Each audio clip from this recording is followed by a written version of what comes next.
You ever hear scratching in the ceiling at 2 a.m. or noises coming from within your walls?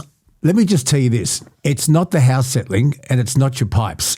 It is rodents. And I'll tell you this for nothing. Once they're there, they're not going anywhere. And you hear one, there'll be 100. Do yourself a favour and jump onto pestrol.com.au and get yourself a Pestrol rodent-free Max. Now, the people next door, when they moved in, Baz and his lovely wife, they said, we've got a couple of possums in the roof. I said, aha, have I got the product for you? And so we got them the Pestrol possum deterrent. Possums gone in 3 days. I said, Baz, how's the possums? He said, they've gone. Doesn't hurt them. It just drove them away to live somewhere else. Pestrol. Use my code at the checkout, BONA. Don't forget it, and you'll get yourself free delivery. Head to pestrol.com.au. Pestrol. Problem solved. In a world where voices are silenced, Please. one man refuses to lie down. It's about how hard you can get hit and keep moving forward. How much you can take and keep moving forward. That's how winning is done. He's been punted not once, 40 years they've been trying. not twice, You couldn't fire somebody if they were horrible, doing a terrible job. but 3 times. You're fired. He doesn't tell you what to think, but gives you something to think about.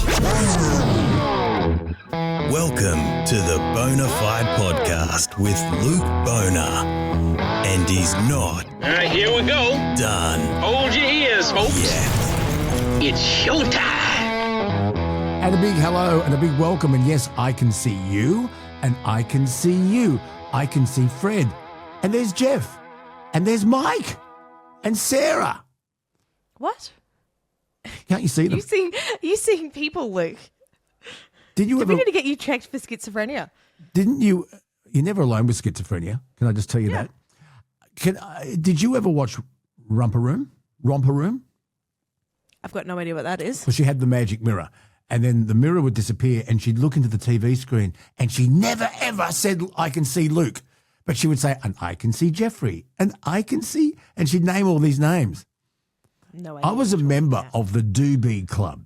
Now, I want you to go back and look at black and white television and look up Romper Room, Channel 7. And it was a kids' TV show. Watch me walk so straight and tall. I won't let my basket fall. Eyes ahead and don't look down. Keep my basket off the ground. And they had these little baskets, and you could buy them, and they'd be sent home. And you'd walk around and you had to keep, it was for posture. It was to teach kids posture. And then you Not where I had, thought this intro was going. and then you had the little horse head on a stick. Oh, come with us and gallop, and gallop, and gallop. Oh, come with us and gallop. What? To Romper have you Room had today. this morning? Our animal friends will take us, punching, punch. What else was there? Bend. This is for exercises. Bend and stretch. Reach for the sky. There goes Jupiter, oh so high. Bend and stretch. Reach for the stars. Okay, I think the people have the point. Yes. Please, can we- if you're not watching the video version of this right now, please No, everyone- just scoot back 20 seconds and watch it. Everyone my age and we all watched Romper Room, and you had the Doobie, who was the little bee, and you had a placemat that you could order with a Doobie mug, and you would sit at your little table while Romper Room was on, and you'd have your milk and biscuits with them for morning tea. Right. Yep. Sounds totally normal and cool. Oh, come with us and gallop, Please. and gallop, and gallop. Who remembers it? Come on, sing along now. Bend and stretch. Please stop this. I feel like that's enough. Anyway, it's episode. I'm right now. Hang on a second. Yeah. Have you got it out of your system?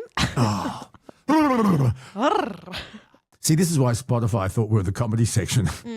Episode 109. G'day, folks. Nice to have you there. And thank you to Pestrol, who are sponsoring this episode. And a reminder, the merch store is open for business. Ooh, You can guess get a what? doobie. You can get a Luke, no, do you know what a Do you know what a doobie is? Yeah, well, the doobie was a little bee from Romper Room. It's different language today. Okay, You said- next time we talk do, to do Adam... you know what a doobie is in my language? Oh, well, there's the Doobie Brothers. Yeah, that's right, yeah. No. A doobie is a joint, isn't it? Yes. Yeah, well, the Doobie Brothers. Yeah, I don't know what that is. Oh, please. She doesn't know Romper Room. She doesn't know the Doobie Brothers. It's a crime. The merch store is open at bonafidepod.com. Guess what? What? We have beanies. Show me.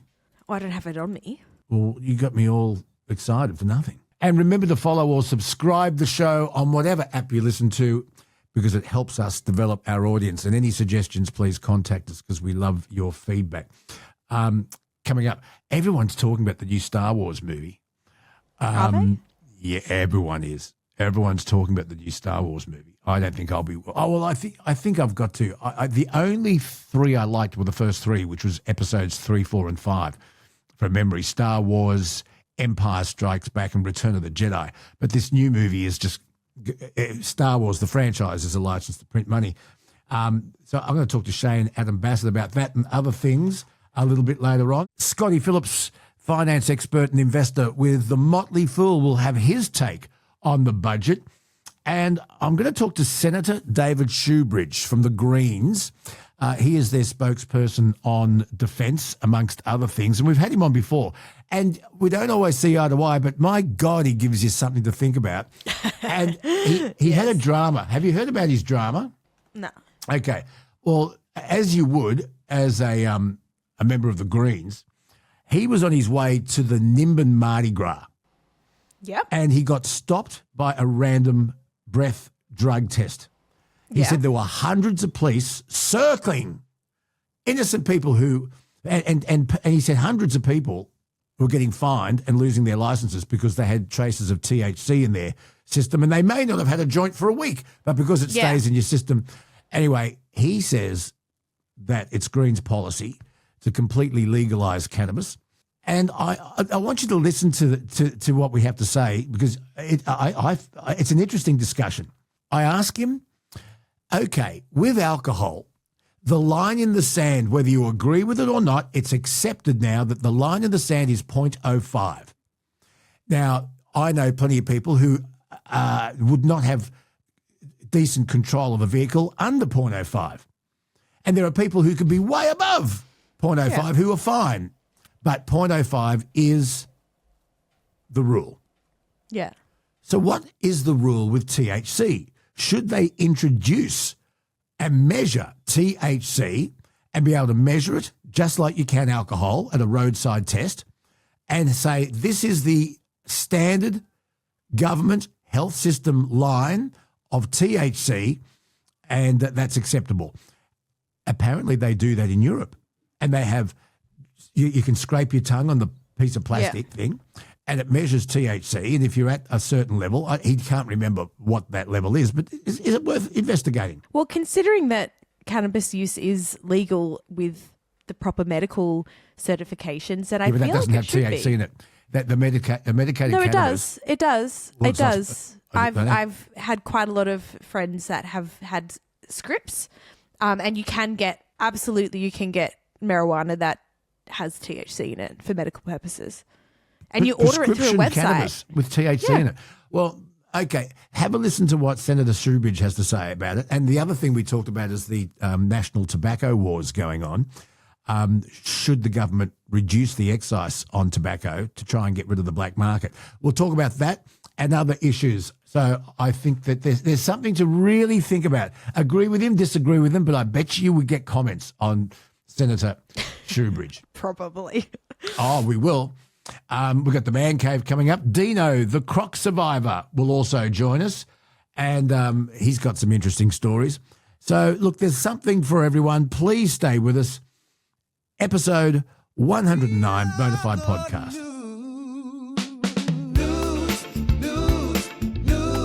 Something to think about, something to laugh about. Anthony Albanese budget is getting backlash from all quarters, and the latest person to turn on Anthony Albanese and his treasurer, Jim Chalmers, today is the New South Wales Premier, Chris Minns. Chris Minns has gone absolutely viral on this. He is saying that the government, with all these tax changes, should address bracket creep. What have I been saying, Kels? What have I been saying? Yeah. And he's saying that you've got frontline workers, and he particularly points out nurses. If they work triple shifts and work their asses off 60 hours a week, it puts them up into that higher tax bracket, but they've got no money to show for it because of inflation. The thing about Chris Minns coming out today is that he has often been described as Anthony Albanese's golden boy, the golden boy of Labor, New South Wales.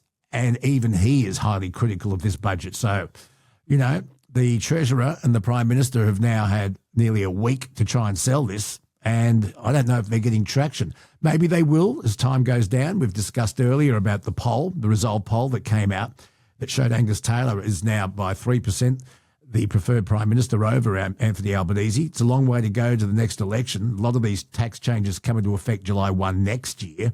So we'll see what happens in the meantime. Yeah. And you had a bit of a conversation about this on Sunrise the other morning with Amanda Rose. Yeah. Let's have a listen to that.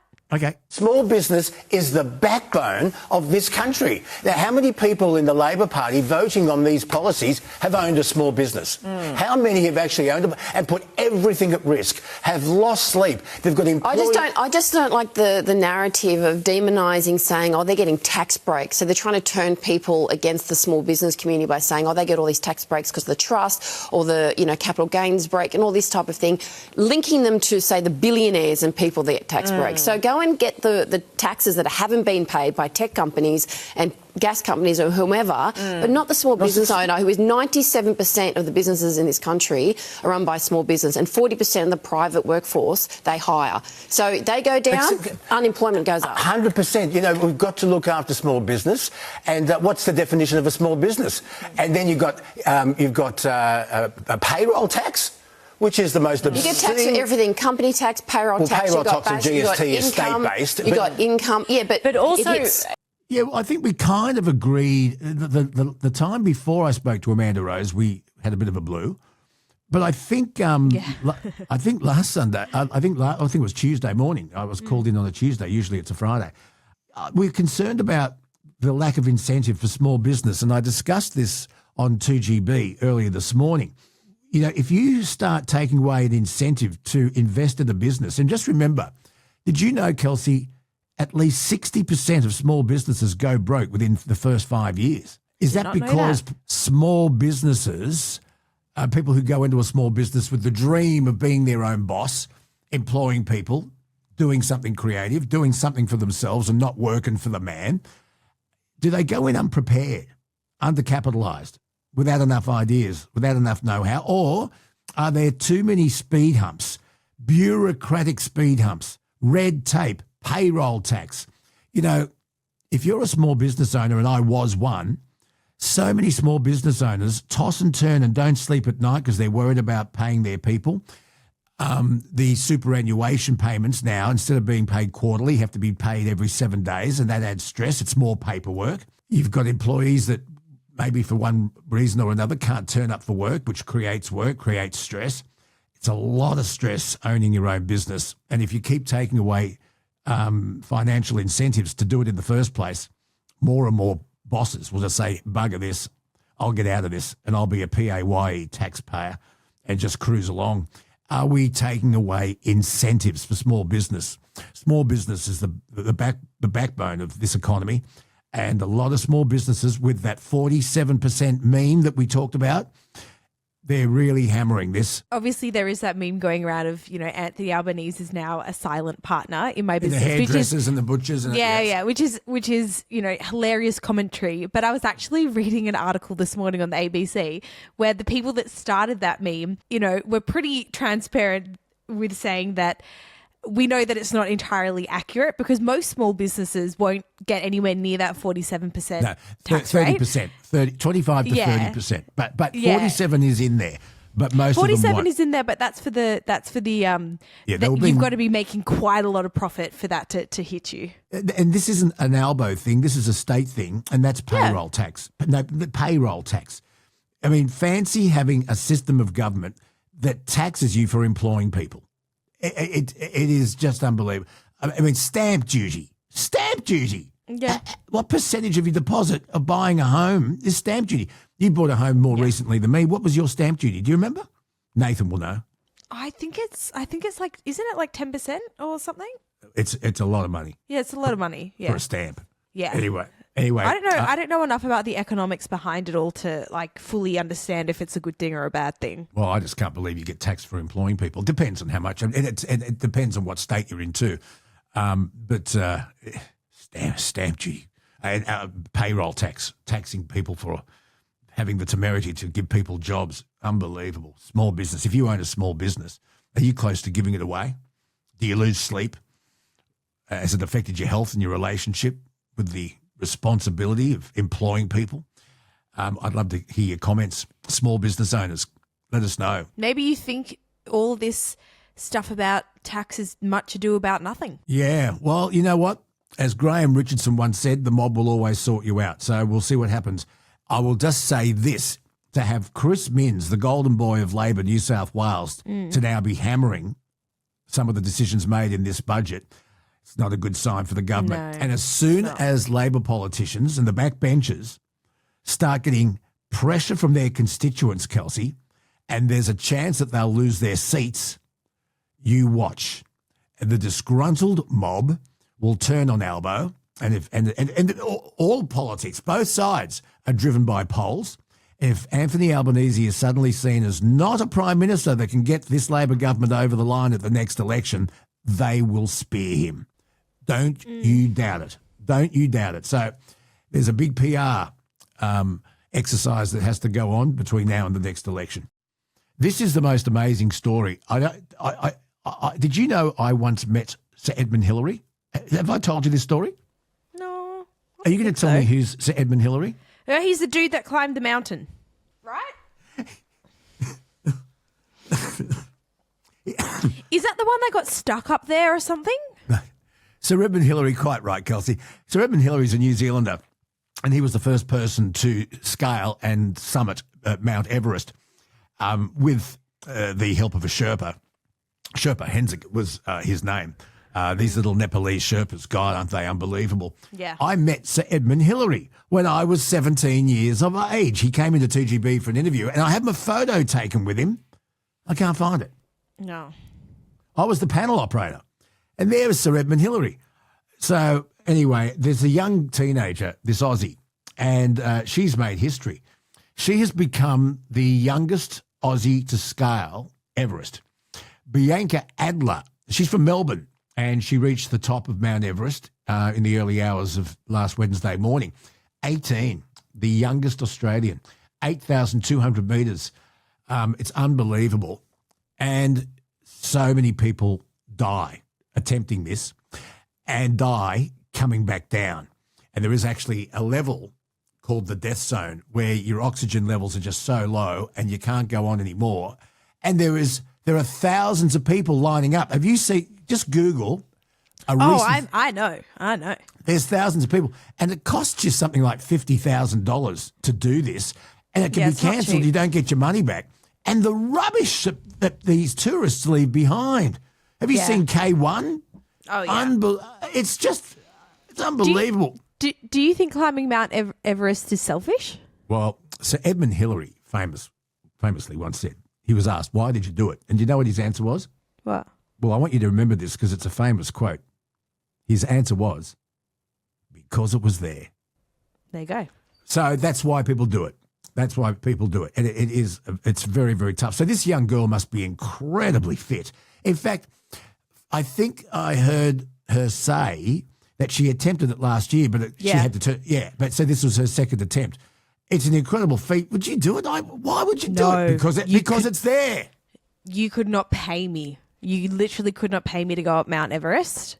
I'm not fit enough. You have to train for so long and still the risk is so high, you know? And you have to, I've seen the videos of people going past these massive like holes in the ice that you can only get across it by these little ladders. Flimsy stainless steel bloody ladders, you know? Aluminium ladders from Bunnings. Yeah, literally. So you will never catch me up Mount Everest ever. It's pretty safe. Where's Kelsey? Everest? No, I don't think so. No. Look never. elsewhere. No. I tell you something that I wanted to do when I was younger, and I shouldn't say it because I'll get challenged to do it. I've always wanted to do Kokoda. That is a trick. You would never do that. I remember Angry Anderson did it once. It nearly killed him, but he's glad he did it. How many of our listeners have climbed a significant peak? Contact us. Tell us, what did you climb and why? And have you done Kokoda? Take us through it. Do you reckon Adam's tree story is the highest he's climbed? With the shopping cart up the tree. Yeah. Oh, wait till you hear that, folks. That's coming up. Listen, this is the saddest news. My heart just melts. And the sporting collective arms of Australians are around Jay Arrow. He is a former Queensland State of Origin player. He's a Rabbitohs forward, and he's had to retire immediately because, tragically, he has been diagnosed with MND, motor neuron disease. What an insidious disease, 30 years of age.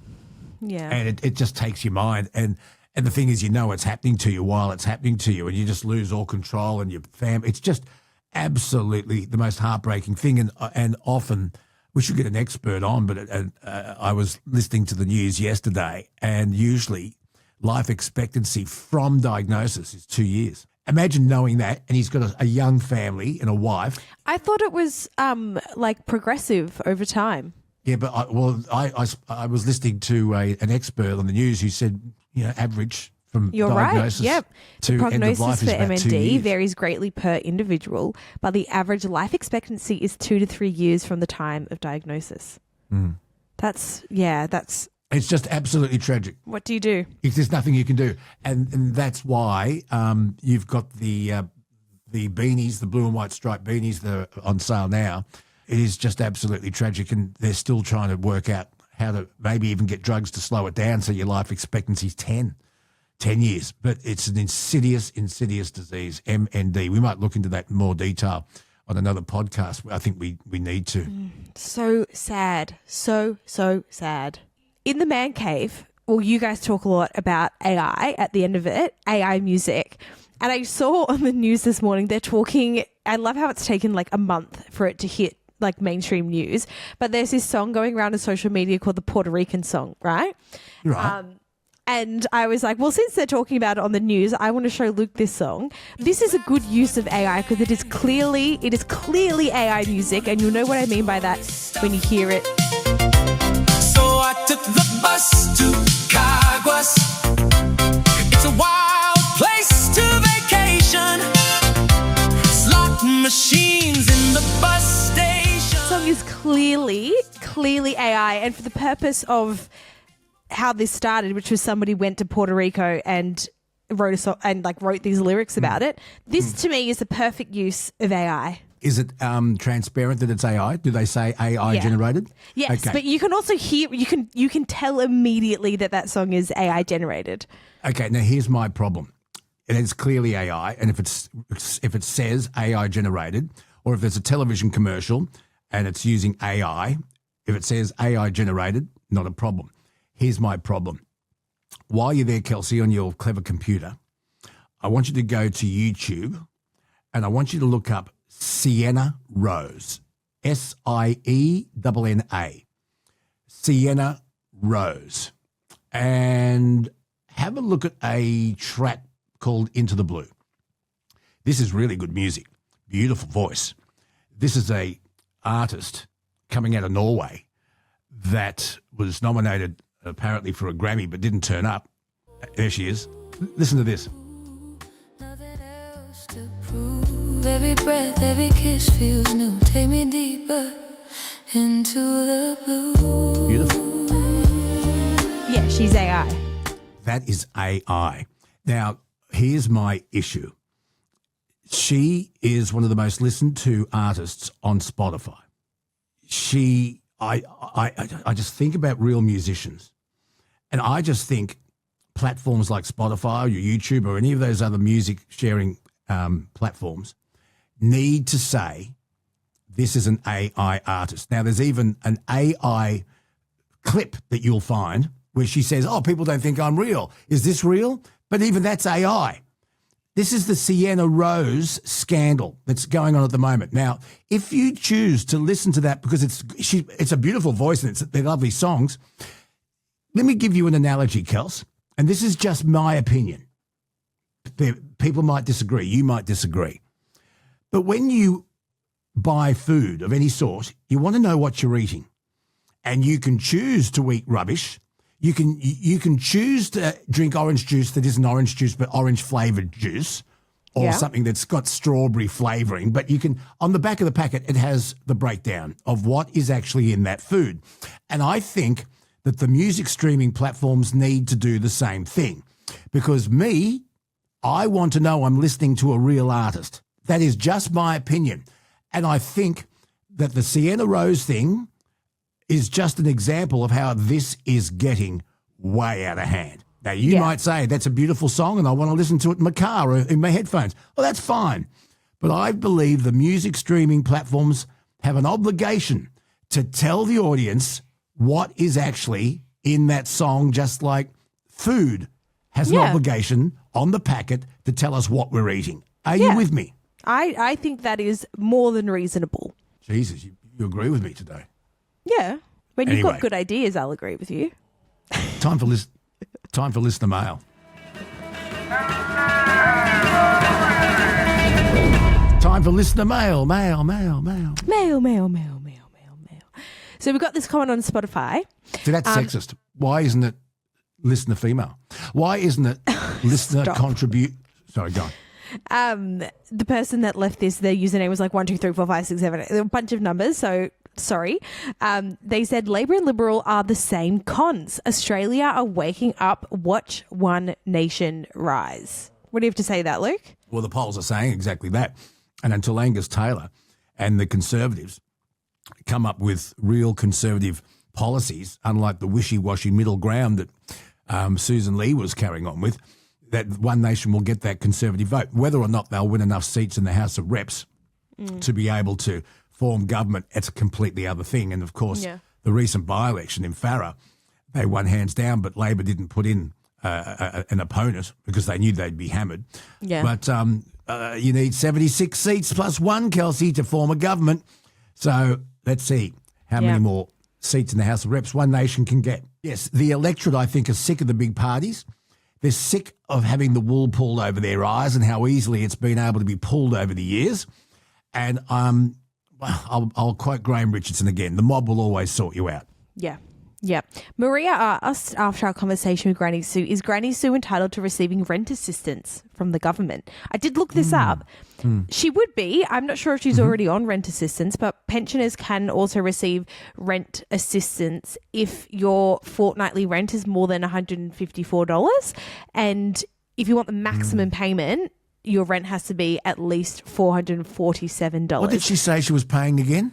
Oh, I can't remember. But the place that she's staying in now is going to be sold, and so she suspects her rent is going to go up. But the maximum fortnightly payment, so this is, your rent is over it's about $220. It's about $220, yeah. Which I feel like it's not that much. Like, do they think pensioners just automatically get cheaper housing? Because that's not the case. No, it's not. She said that with her pension, after she's paid her rent, her gas, electricity, car, insurance, all of that stuff that you've got to pay, she's only got about $150 to spend on food. Yeah, which is not good. And she's thinking seriously about having to move back in with her son and his family. And she doesn't want to. She doesn't want to be an intrusion. She also enjoys her independence. Yeah, absolutely. And we've got a voice message from Gary from Mackay in Queensland. Hi, Luke and Kelsey. Just listened to the last episode. Gary from Mackay here. Haven't spoken for a while, but still an avid listener. Still love the show. How do we not get angry when we hear Granny Sue? It's not just Granny Sue. It's all of Australia run by arse clowns. The tax we pay, we give money away at the drop of a hat. Like, Kelsey, you love your investigative journalism. Have a look at what the Australian government have spent on Nauru. Now, I worked over there. We're not allowed to call them the boat people. We had to call them the client. The money that Australia throw at these people is just unbelievable. And that's just one example of many. They're meant to be a CEO of our company. Mm-hmm. And they just throwing money away, and we're just getting taxed to death. I think every Australian has just had a gutful, of every politician, every one of them. Tar and feather them, let's get rid of the lot and start again. Guys, keep up the great work, and I really do hope politicians hear this, but yeah, your show's too good for them. Love yous. I love Gary from Mackay. He's got some good insight, doesn't he? Tar and feather 'em. Tar and feather 'em. There is a, What does a that lot mean? of... Okay. Oh, wait, put them in sticky stuff and put feathers on them that look like chicken. That used to happen at Bucks Nights.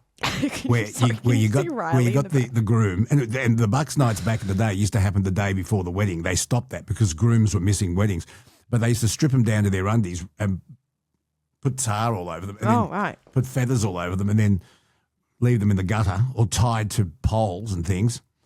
And they were supposed to get married the next day, and so they moved the Bucks Night to a few weeks before, just in case anyone went missing on an express train to Perth or something, which happened. Yeah. But anyway, tar and feather 'em, yeah. Look, there's a lot of disgruntled Australians looking at where money is spent, foreign aid, for example. People get really upset about that. Yeah. We talked about this before. Should there be any government tax-funded payouts as far as Social Security is concerned, healthcare, all of that, to anyone who's not a citizen? So... and the ISIS brides who have come back, those that aren't going to be incarcerated or at least taken to court, as we know, a number of them have been arrested, $45,000 a year in benefits. And until all of this goes to court and is resolved, it's going to cost the Australian taxpayer in excess of $2 million. So I can see where people are struggling. The Granny Sues of this world, she's not an isolated case, even though she's at Yorkie's Knob. No. There are plenty of Granny Sues out there who have worked their asses off all their lives and are now, she's got to survive on $150 a week, I think she said, on just groceries after she's paid everything. And she doesn't spend a cent on any luxuries. And she may be forced out of her home, and she may be forced to move in with her son and his family. So... And she is not Robinson Crusoe. You don't get that. I don't know what that is. No. Robinson Crusoe. Oh. Coming up, Senator David Shoebridge and his thoughts on life and the legalisation of drugs in Australia. Stories and laughter that brighten my day. Got the bluesy rhythm, but it's swinging my way. Oh, I got the Luke on a blues. But they're the kind. It's been a while since we've spoken to Senator David Shoebridge from the Greens. He is the Green spokesperson on defence, but also he has a lot to say about the budget. I'm kind of almost budgeted out, but just when you think you've heard it all, and by the way, the two most outspoken politicians in the country, the Prime Minister and his Treasurer, still haven't been able to successfully explain the nuances of this budget to Middle Australia. And the opinion poll that came out on Monday shows that the electorate are either really upset about what's perceived as lies, or it's now slowly sinking through with osmosis that this budget holds a lot of hidden surprises for a lot of Australians. Senator Shoebridge, welcome back to Bonafide. Yeah, good to be here. Good to be talking. I know you're really busy. You've got committee meetings to run to, but look, there's a bit to get through this morning. The news today at the recording of today's podcast is that a bloke that's been described as Anthony Albanese's golden boy, the New South Wales Premier, Chris Minns, he's turned. And he's today absolutely slamming the budget. He's criticised the federal government over a lack of action, and I've been saying this for ages. When you talk about tax reform, we've got to address bracket creep, where people who for a while now have been in a higher tax bracket, but because of inflation, they don't have any more money to pay towards bills or petrol or food or anything else. And if you try to get ahead, and Senator, this is the perception, the feedback I'm getting, that if you really want to try and get ahead and maybe get a second or third job, it puts you into that higher tax bracket, but you still have nothing to show for it. Addressing bracket creep. Now, days after the pledge by the government to fix taxes, and Angus Taylor saying he wants to fix taxes. Minns has really done a 180 on his own party today. Your thoughts?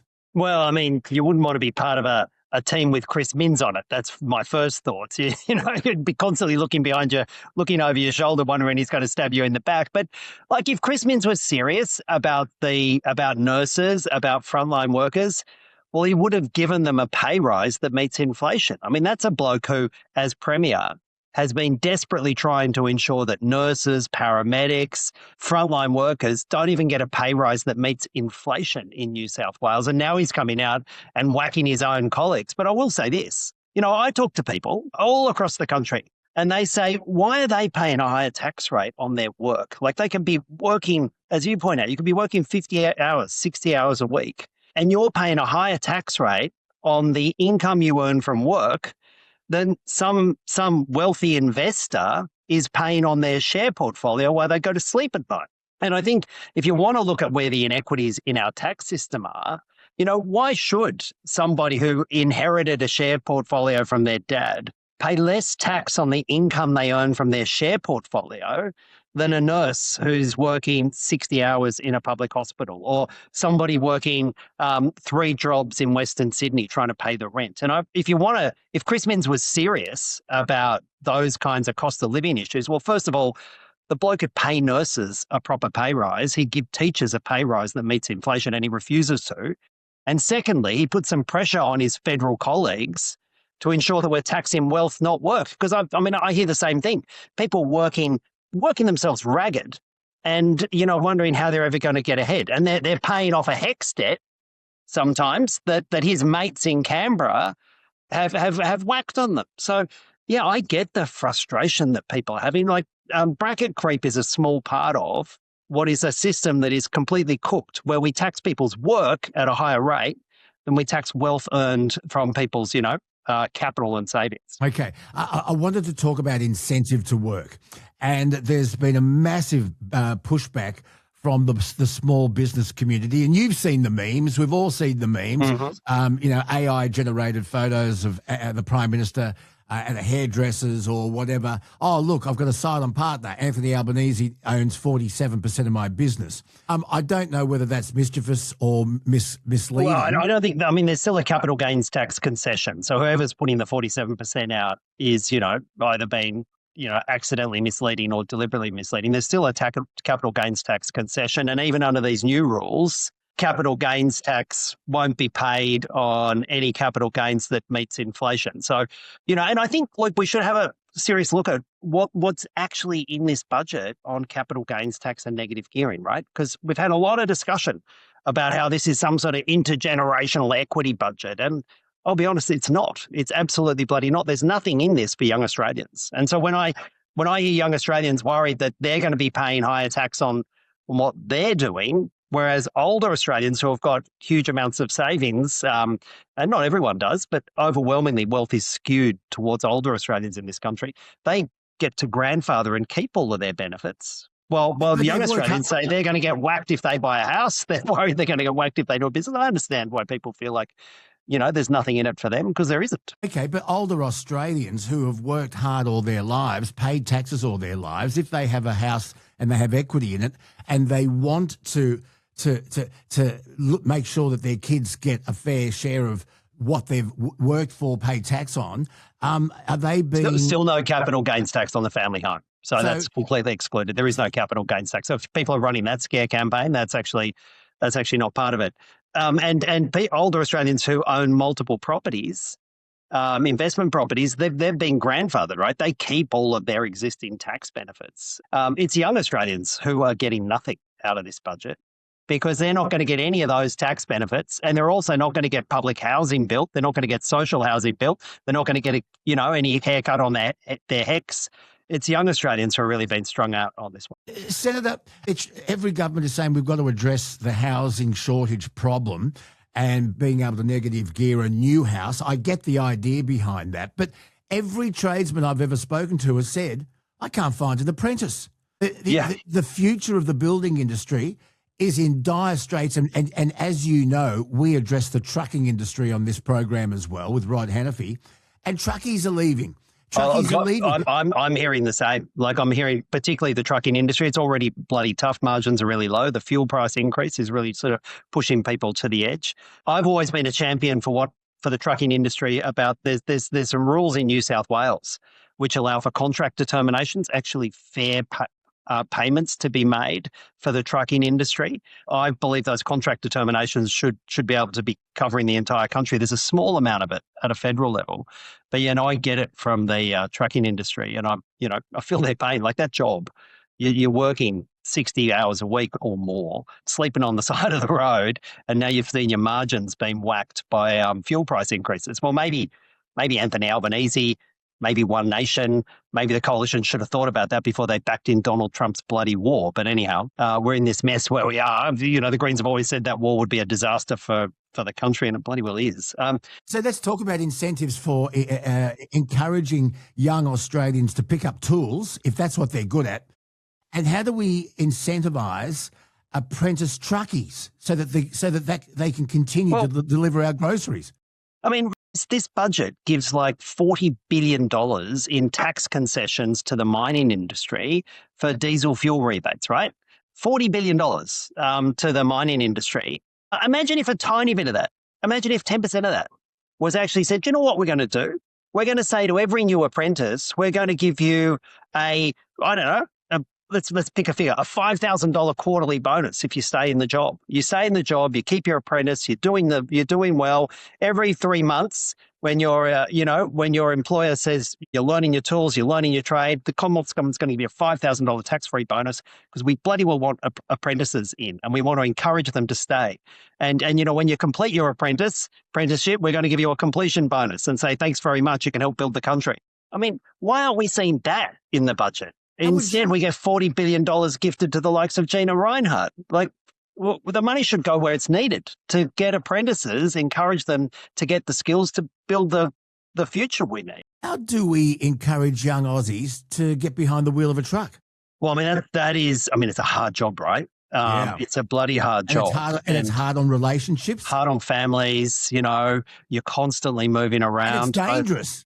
Well, it shouldn't be dangerous. And I'll tell you one thing we should do. And that's why I say the contract determinations in New South Wales, which actually limit the hours, ensure that there's a fair return on not just your wages, but also the capital that you've invested in your equipment, in your truck. That's the kind of system that we should see across the country, because otherwise we get these, the big transport companies, the likes and their customers, Coles and Woolworths and others, doing this race to the bottom for the trucking industry and having, independent contractors bid against each other in a downward spiral. We need some national standards.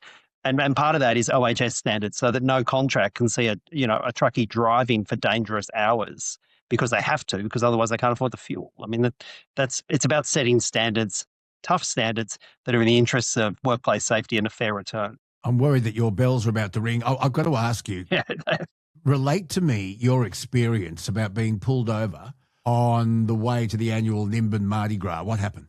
Yeah, so I mean, I don't know if people know what the Nimbin Mardi Gras is. It's an annual festival to call for drug law reform so that we can legalise cannabis. And every year, Nimbin is surrounded by about 200 police. Every single entranceway has a team of 15 to 20 police, multiple police vehicles, drug testing units, and they're trying to catch anybody with the slightest trace of cannabis in their system, because we have really cooked drug driving laws. The drug driving laws say that if you had a joint a week ago, no danger to driving. You had a joint a week ago, and they test you and they can get the tiniest amount of cannabis in your system, they are going to give you a $1,500 fine and cancel your license on the spot. And that is crazy unfair. How do you measure the amount? Measure the amount of what is it? THC. THC. Yeah. How do you measure the amount of THC in a joint? Because with alcohol we have 0.05, and some people are quite okay over that. Some people are not okay under that, but that's the line in the sand we have with alcohol. Yeah, and it's got community support, right? Because people realise that. It's a kind of midway, as you point out, there are some people who might be moderately okay to drive. Some people might be off their nut. People accept it, right? They accept it. They accept it because it seems like a fair balance, right? That's the standard, 0.05. Whether it be right or wrong, that's the standard. Yeah, less for inexperienced drivers, Yeah.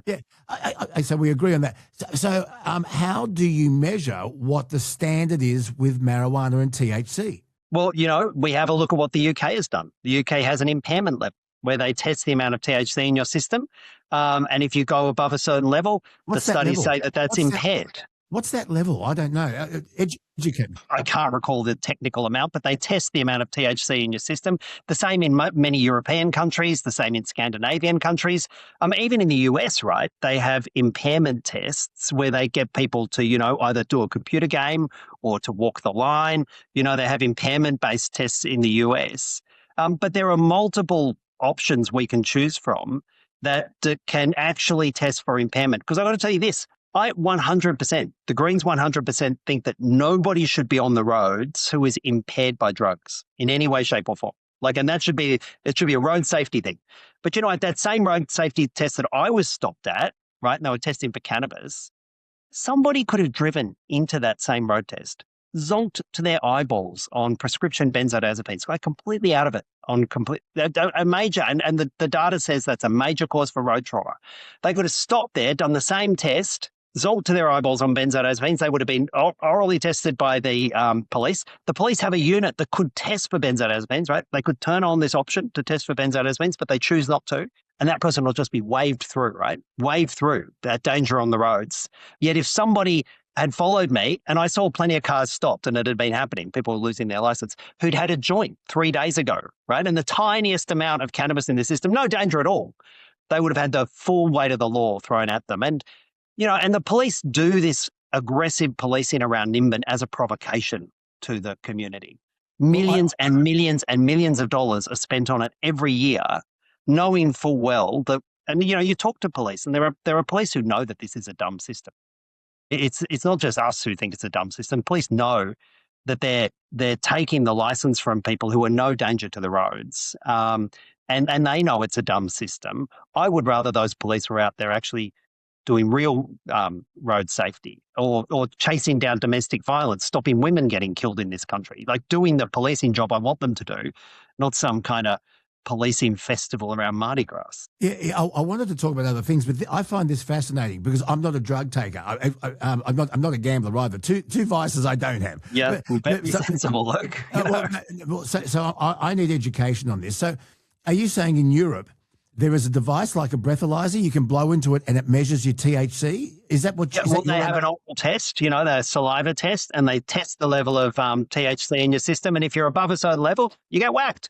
If you're below a certain level and you're not a danger, well, they don't take your license off you. And, it's a little bit complicated, Luke, because if you have cannabis and alcohol at the same time, well, all the evidence says that is particularly dangerous. So if there's any alcohol in your system, then you should absolutely have a 0 for cannabis. Any cannabis in your system, you should have 0 for alcohol. And we should be having drug testing laws that are actually based upon the data and road safety. And we don't. We've got drug policing. They're fighting the war on drugs dressed up as a road safety thing. It's interesting. This is an interesting one. So do you think, because for professional drivers and P-platers and L-platers, it's 0 alcohol, do you think every driver should be 0? Do you think we should not even tolerate 0.05? I think we need laws that have social license, right? We have laws that people are willing to accept and they think they're fair. And the 0.05 thing, people accept, right? They think it's fair. They know if you've had 3 drinks in a row that you shouldn't get behind the wheel of a car. They know they know it's fair. I reckon our laws, yes, they need to absolutely follow the evidence. And there is good evidence about 0.05. Less if you're an inexperienced driver or a really young driver.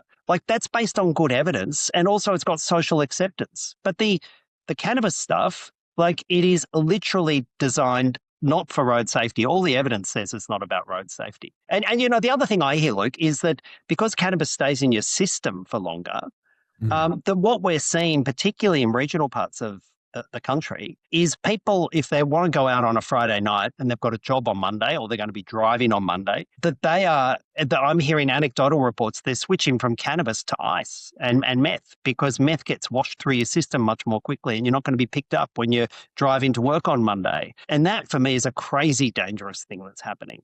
Like, cannabis has some harm levels. I'm not pretending otherwise, but like if people are substituting meth for cannabis because of roadside drug testing, because they're worried about this tiny residual trace on the money, that's bad, right? And I'm hearing that across the country. You don't have to be a drug taker to be an expert, I guess, but maybe it helps you in your perspective. I don't know. You can tell me what you think. I don't take drugs. I'm a very clean living green senator. You'd be pleased to know. Look, I'm not going to pretend I didn't. I went to university. I was a young person, but I'm a ridiculously clean living green senator. Yeah. But what did pot do for you?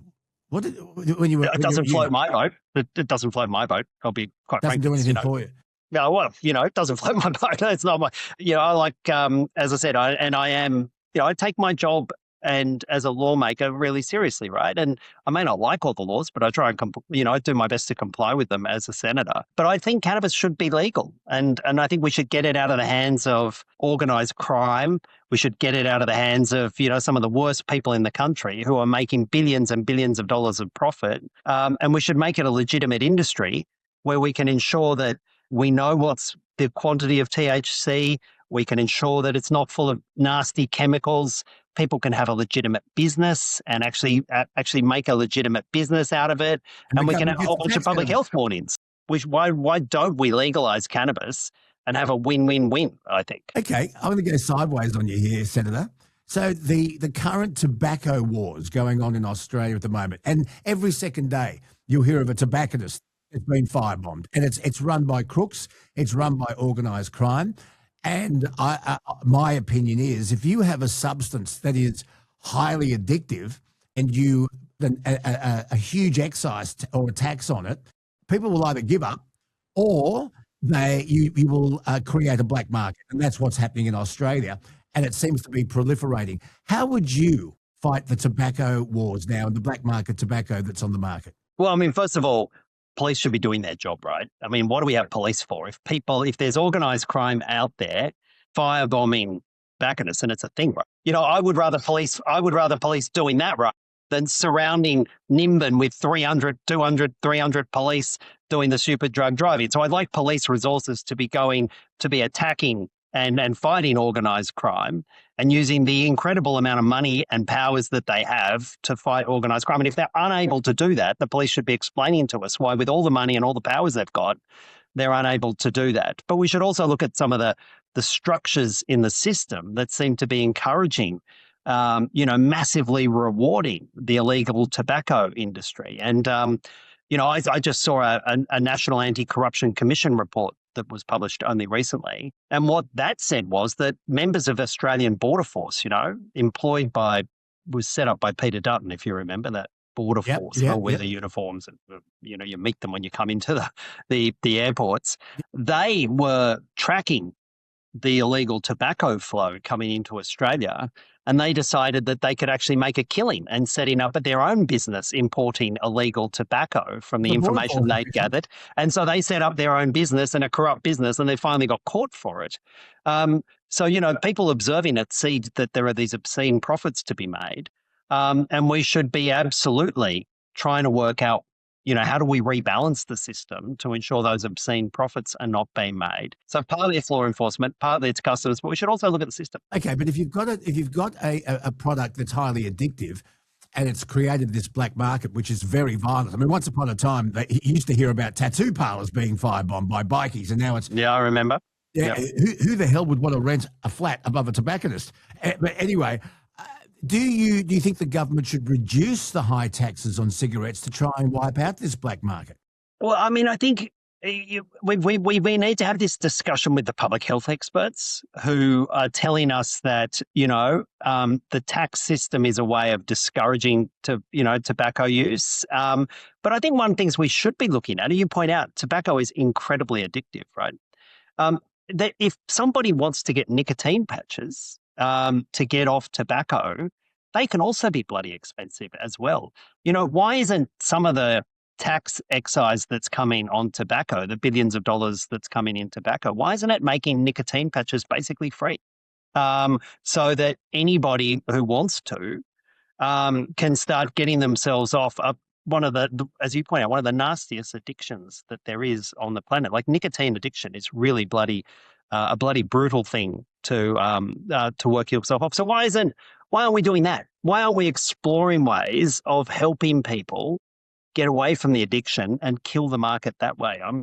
So I'm open, the Greens are open to public health measures that do two things: reduce people's nicotine addiction so that they can have more money for the things that they really need in their lives, disempowering organised crime. But also I think, we should have a good hard look at the police. They have been given, in every state and territory, billions and billions of dollars of additional money, right? Incredibly intrusive powers. And now they're telling us that they can't stop firebombing.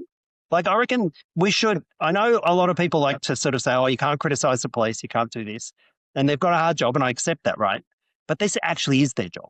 It is actually their job to catch these criminals, to break these criminal networks, and to keep us safe. And I reckon we should be asking, why are they instead doing things like surrounding, innocent pot smokers at Nimbin? Well, I mean, everybody, right? Everybody gets stopped at that. Or I saw the other day, 7 police pulled over some bloke in Rose Bay in Sydney because he went to Bunnings wearing the scarf that they didn't like. They've got 7 police to go and surround some poor bugger who made the mistake of going to Bunnings wearing a keffiyeh. I want those police to be fighting organised crime, to be doing the job that I think they should be paid to do. But just, I'll ask you again, do you think, would the Greens support a reduction in the cigarette excise?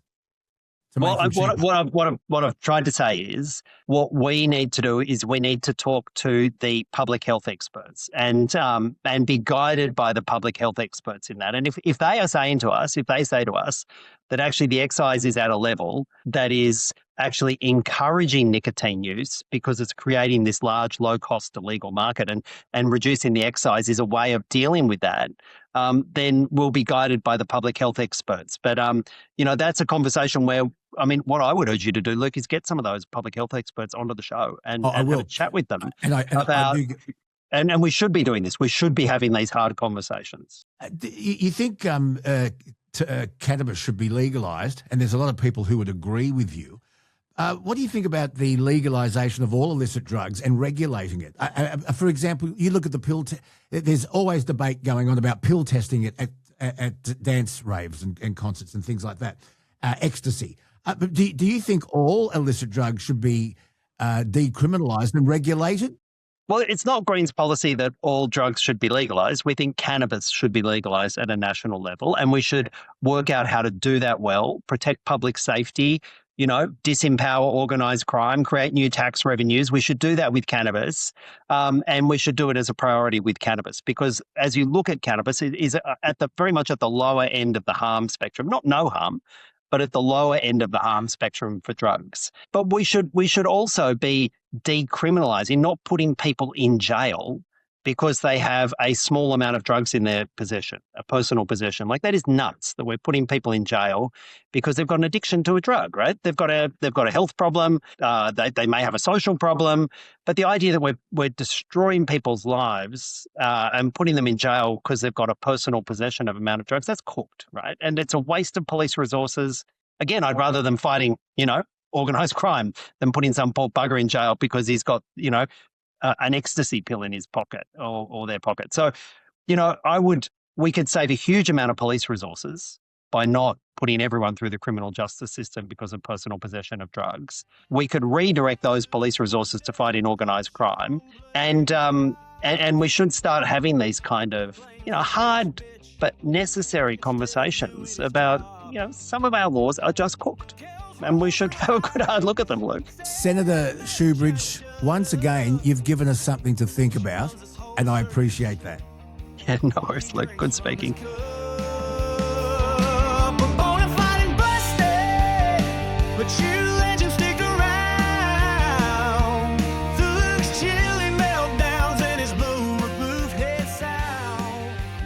One of our favourite regular segments here on the Bonafide podcast is when we look at movies and entertainment with Shane Adam Bassett from Sky. He is the Sky entertainment reporter.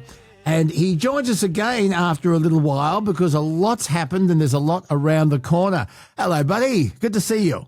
Oh, thank you so much, Luke. Great to see you too. It's been a bit of a distance since I last spoke to you, but I'm stoked to be back. Thank you. Where have you been? Well, you've been travelling the world. You've been seeing things. You've been interviewing people. Yeah, I've been interviewing a lot of people. I had a few set visits, some new productions that are coming out soon, mostly up in Queensland. I've had some walk around some pretty big blockbuster sets, but not allowed to talk about it too much, just yet, under embargo, because there's always things happening. You got the Moore Park studios in Sydney and the Warner Brothers Movie World studios up in Queensland. They're just constantly booked out, not just with Australian productions, but with international projects. So I'm lucky enough to sort of check them out occasionally, and just general things, really. I've been pretty busy, but a lot of movies coming out because it's coming in, well, it's the American summer is coming up. So there's blockbusters and there's a lot of international film festivals happening like the Cannes Film Festival and so forth. So,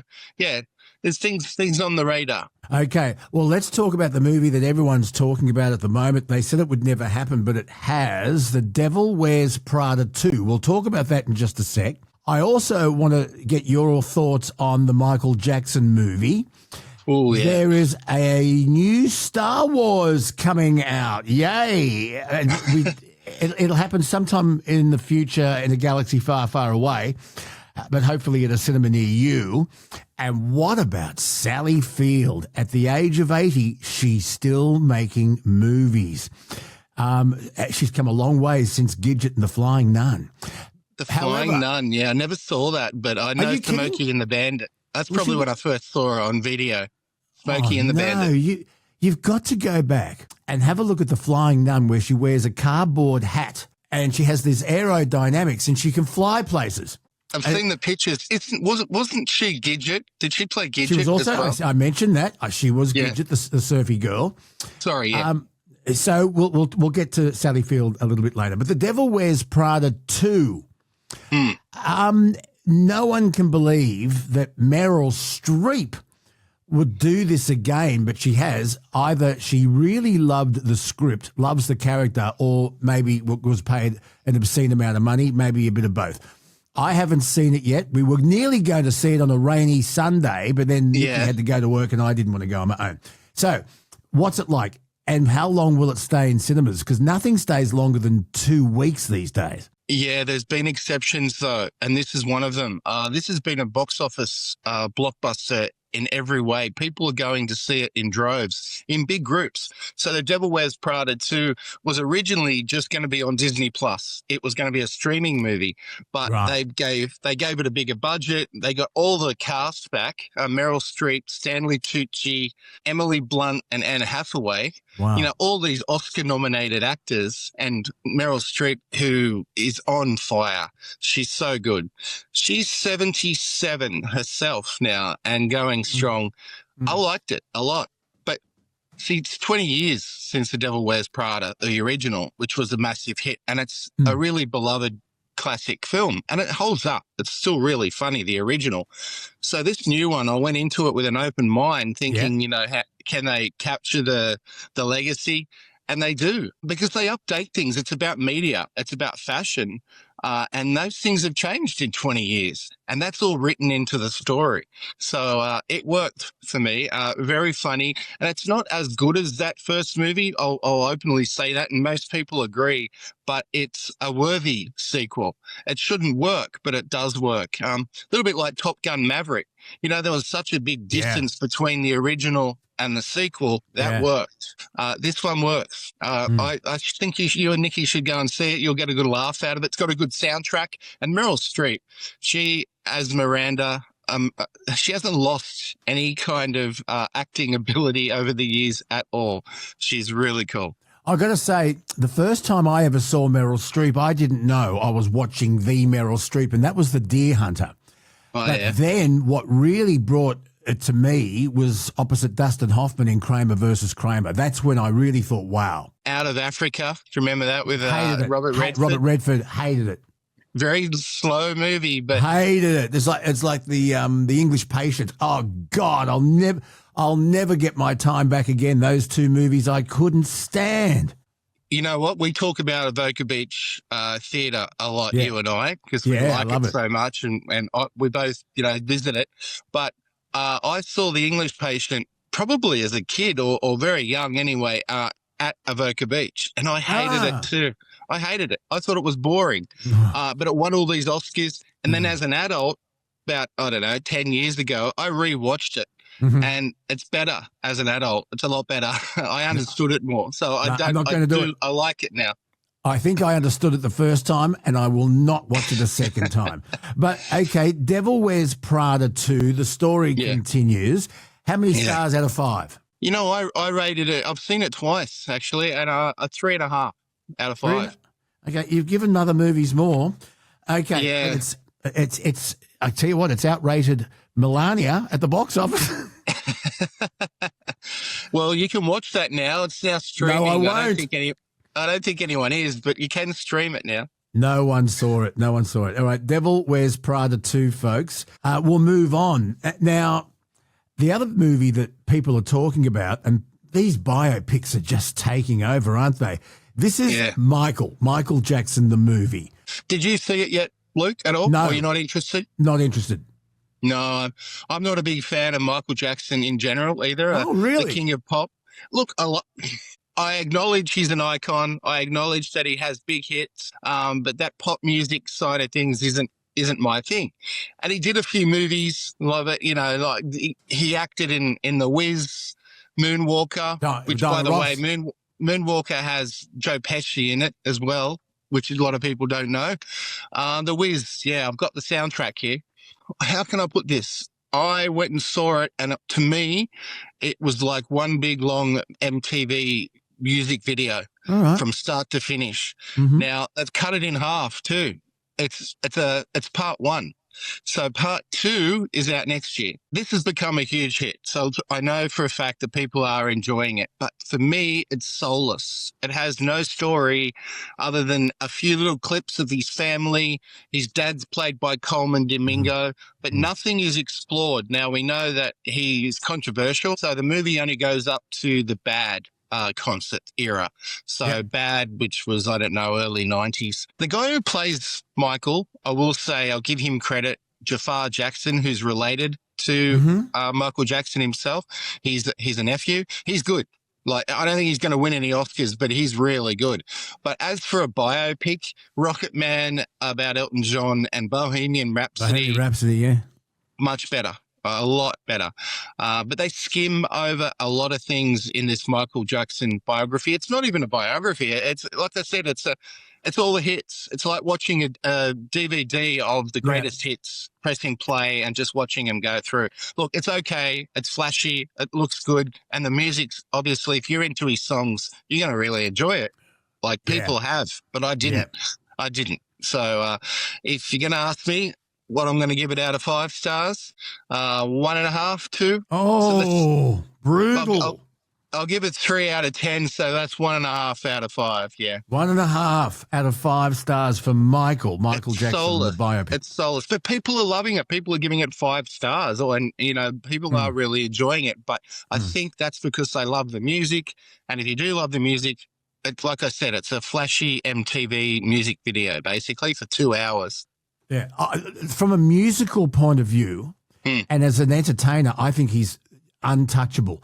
And I'm not a fan of his music, but I so appreciate, and you look at all the AI bullshit, and I'm going to talk about that on a different segment on the podcast, but when he finally teamed up with the amazing Quincy Jones, and you think to this day, the highest selling album of all time is Thriller. Yeah. And just a little bit of trivia for you. The number 2 selling album of all time is AC/DC Back in Black. But Michael Jackson's Thriller. And then when you think he co-wrote We Are the World with Lionel Richie, also produced by Quincy Jones. Anyway, and the dancing and the moonwalk and Billie Jean and all of that. And that's all covered in the movie. They recreate Thriller. The whole film clip and everything, that is real. And there are some that they've done well in that sense of the movie. But like I said, you're just watching the video clip, basically recreated, redone. And it should have been more than that. Yeah, you're right. Everything you just said then, I agree with his music. Amazing and that. entertainer, dance, singing, just a dysfunctional human, which is sad. But that happens a lot when you become very, very successful and you don't have, or you break away from really strict parental control. You are just influenced by entourage who don't tell you, hey, pull up. And it happens to sports people. It happens to entertainers when they believe their own entourage who are on the payroll, and they sort of lose track of reality. I think that's you're right. I mean, and then it upsets other people too. I know Prince never really liked him, and they were standing near each other apparently in We Are the World. And if you watch the video clip, they're very much not wanting to be near each other or something like that. No, Prince, no. But my understanding is that Prince was invited on and he said, I'll do a guitar solo, but I won't be in the same room as Michael. Prince did not take part. Prince did not take part in We Are the World. Was invited, but because of Michael, he said, I'll play lead guitar, but I'm not singing and I will not be in the room with Michael. I'll do it separately. Prince. And Madonna was also snubbed for that, and they chose Cyndi Lauper instead. Oh, anyway. Anyway, we'll move past that. Let's go past Michael because it's not great. And part 2 is out next year. Okay, now who could forget this iconic piece of music from John Williams? There it is, the theme to Star Wars. Wow. And I got to be honest, I liked the first 3, which were actually 3, 4, and 5. I didn't like any of the others. I like Star Wars, Return of the Jedi, Empire Strikes Back. Or was it Empire Strikes Back, Return of the Jedi. They're the 3 I like. I don't like any of the others. None of them.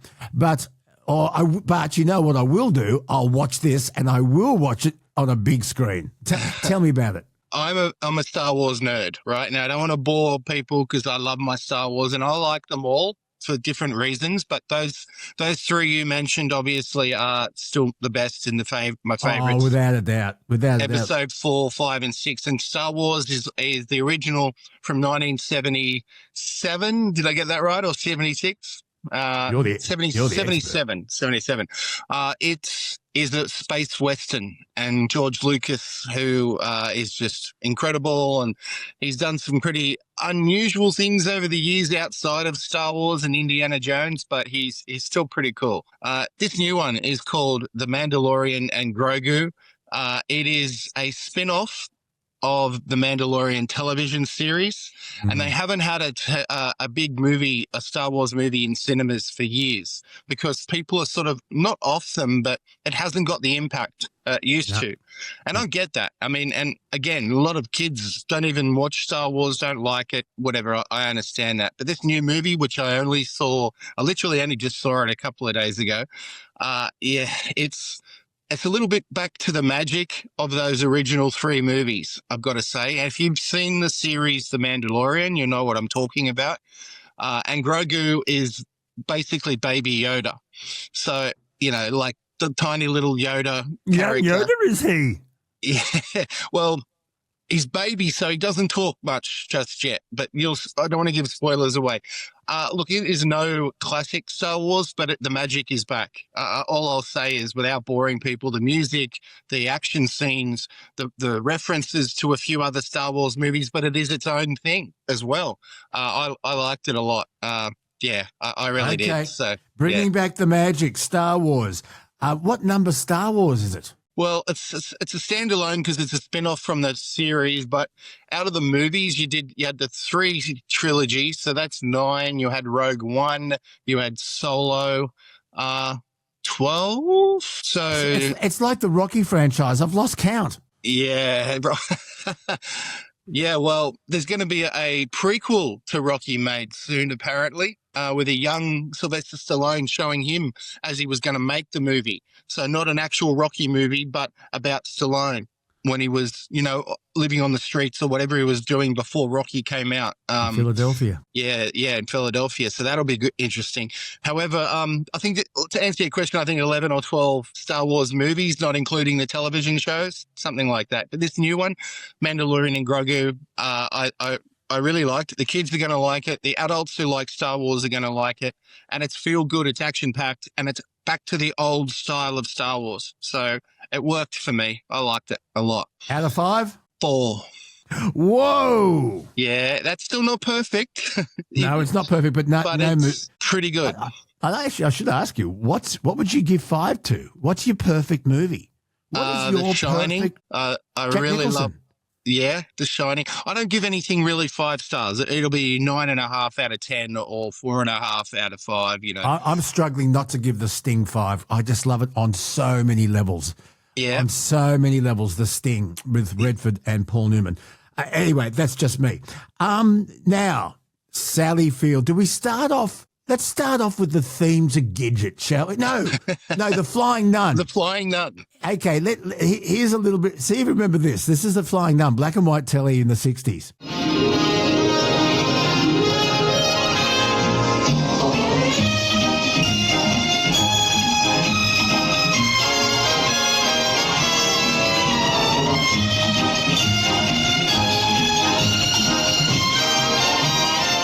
Okay, that's classic Sally Field. Her new movie at the age of 80 is Remarkably Bright Creatures. It's got me intrigued, and you know what? It's on Netflix. Yeah. We no longer have Netflix. Nikki said you can have Stan or Netflix, get rid of one. And so she took an executive decision and got but when my son was here and he helped me connect the telly, he put his Netflix account up to test, right? And it was still up. And for a week, I've been cheating on Netflix using Jacob's account, and it ran out yesterday. And I said, Nikki, I haven't got Netflix downstairs anymore. And she said, too bad. So tell us about Sally Field at the age of 80 in this new movie, Remarkably Bright Creatures. What's it about? Firstly, I love that story, and you're lucky you got away with it for a week because Netflix they were the first streaming service to stop the sharing of passwords and things. So I think what people are doing, again, I'll talk about Remarkably Bright Creatures in 30 seconds, but let me tell you that a lot of people are swapping streaming services. What they're doing now, because you're not getting a free trial, they're getting Netflix for maybe 2 or 3 months, then cutting off the subscription and going to Disney and having Disney for 2 or 3 months and watching everything, and then dropping Disney and getting Stan or whatever it might be. So you can chop and change. You're not locked into a subscription, so you can save money that way. And when you get Netflix again, they've actually got some pretty good stuff over the last couple of, maybe month or so. I've been really impressed with their work and their series. So some of it's not great, but a lot of it is. And this movie, Remarkably Bright Creatures, Sally Field, it's about aging. It's about emotions. It's about losing touch. It's got a lot of metaphors in this storyline. And Sally Field, she's at this aquarium a lot, helping out, working, basically. She's sort of an assistant, whatever you want to call her there. And she befriends. Now, this is going to sound unusual and unique and off-putting, but don't let it put you off. She actually becomes friends with an octopus. And it talks to her, it connects to her, and she discovers a new lease of life through this octopus, which is voiced by Alfred Molina, a famous actor. Look him up if you don't know who he is, Alfred Molina. And they have a connection, and it rejuvenates her. Like not physically, she doesn't go back to her youth or anything like the movie Cocoon, but she just is rejuvenated in life, and her family notice the difference and things like that. Okay. But it's a very cool connection with his octopus, and that's the bright creature. And it's a beautiful movie. It really is. And Sally Field's almost drawing from her life in this character. At 80 years old, she doesn't look 80. She doesn't sound or act like she's 80. She's amazing, and it's a beautiful movie. This is another one of those movies that went under the radar for me.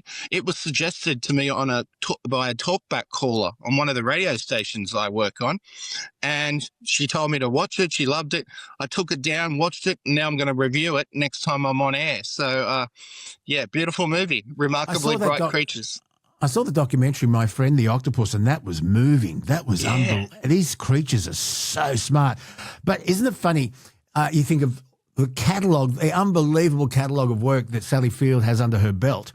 And you think She played Forrest Gump's mother. She did. And there is only a 10-year age difference between her and Tom Hanks. In fact, it's exactly 10 years. Sally Field was born in 1946. Tom Hanks was born in 56. And yet she got away with playing his mum in Forrest Gump. And they're old friends because Punchline was a movie that they were in together. I love Sally Field. She sort of took a break from acting for a while, but I remember, and I'll still watch it on a regular basis, among many other movies she's been in, of course, but Steel Magnolias. It's a beautiful movie as well, like an all-star cast with Shirley MacLaine and Daryl Hannah and Olympia Dukakis. Was Dolly Parton in? Dolly Parton was in Steel Magnolias, yeah. Julia Roberts, a young Julia Roberts. Julia Roberts was in it, yep. Yeah. So anyway, there you are. And by the way, there's no S. It's Sally Field, singular. Yes. It's like people who say St. John's Ambulance. There's no S. It's St. John Ambulance. God, I know. Don't worry. I correct people when they say Kim Basinger. It's Kim Basinger. Basinger. I always correct people on that. Yeah, it's when you get these little pet things. It's like people who say ATM machine. God, it drives me spare. It's an automatic. Are they even still around? Why would people say them? No. Or someone's PIN number. Personal identification number. Anyway, Sally Field, remarkably bright creatures. I have to on Netflix. How many stars? 4. Really solid movie. It's not perfect, but it's beautifully done. Good cast. Bill Pullman's son's in it. I like him, and just generally a nice film. Worth a watch. Now, to finish off, we mentioned John Williams and the theme to Star Wars. What about the Bond theme? You hear that, and immediately your memory goes back, and you think, what was my favourite ever James Bond movie? And then the other question is, who was your favourite James Bond?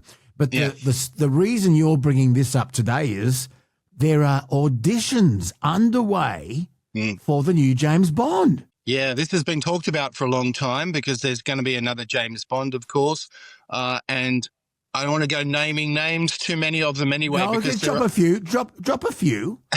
Well, there's a lot I don't even know. I've never heard of. I had to look some of them up. Callum Turner is one, British actor. Callum Turner. It has to be a British actor. James Bond, written by Ian Fleming, is a British spy. But there's also been a lot of debate over the years as to whether or not James Bond should be played by a woman.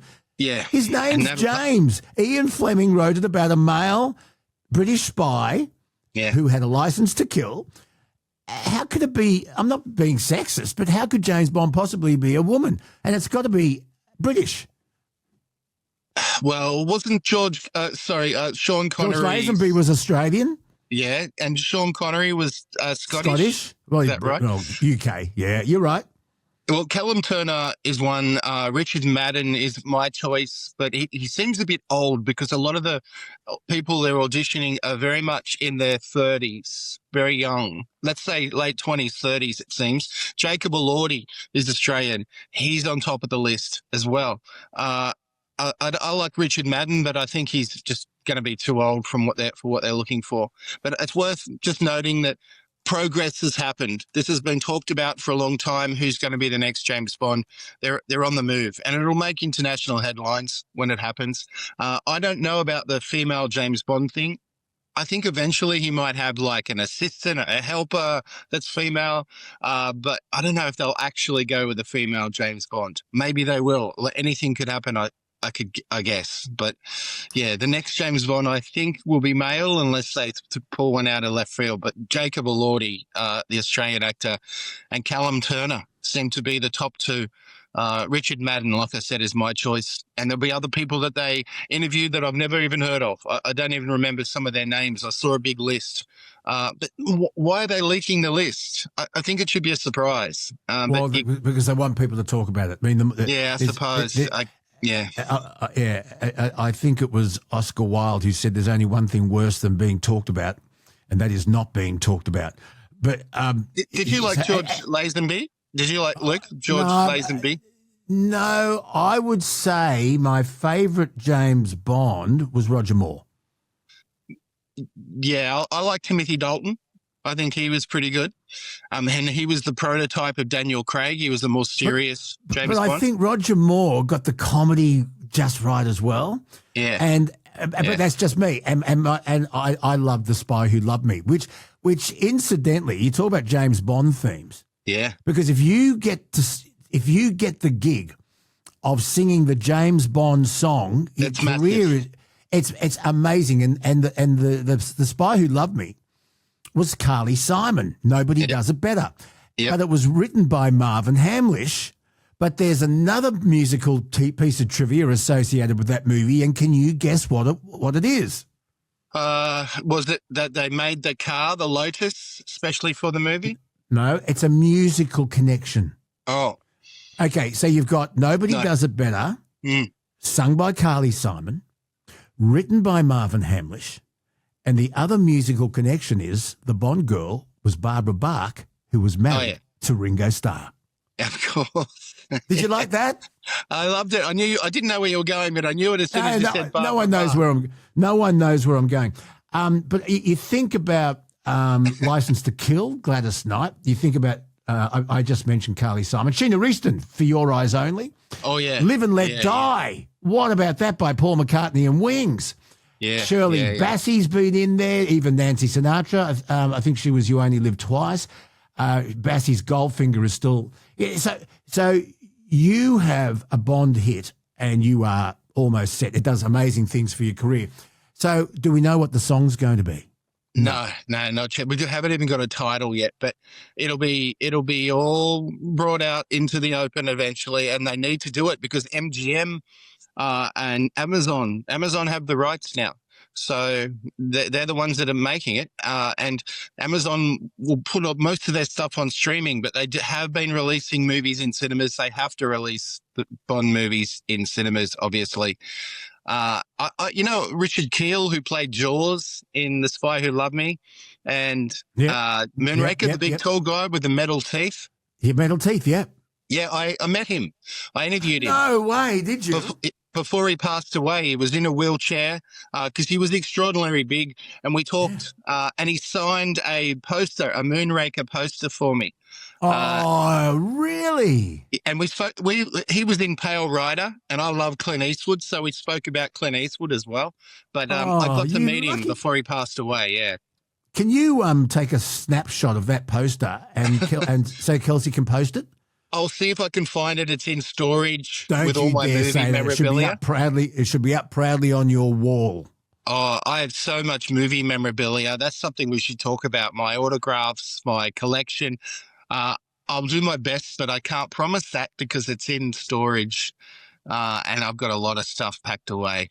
Oh, well, look, you need to unpack it and have a whole room dedicated to it. And you should be very proud of it because you've earned every single signature. Well done. Thank you. Yeah, I am. I love what I do. Thank you.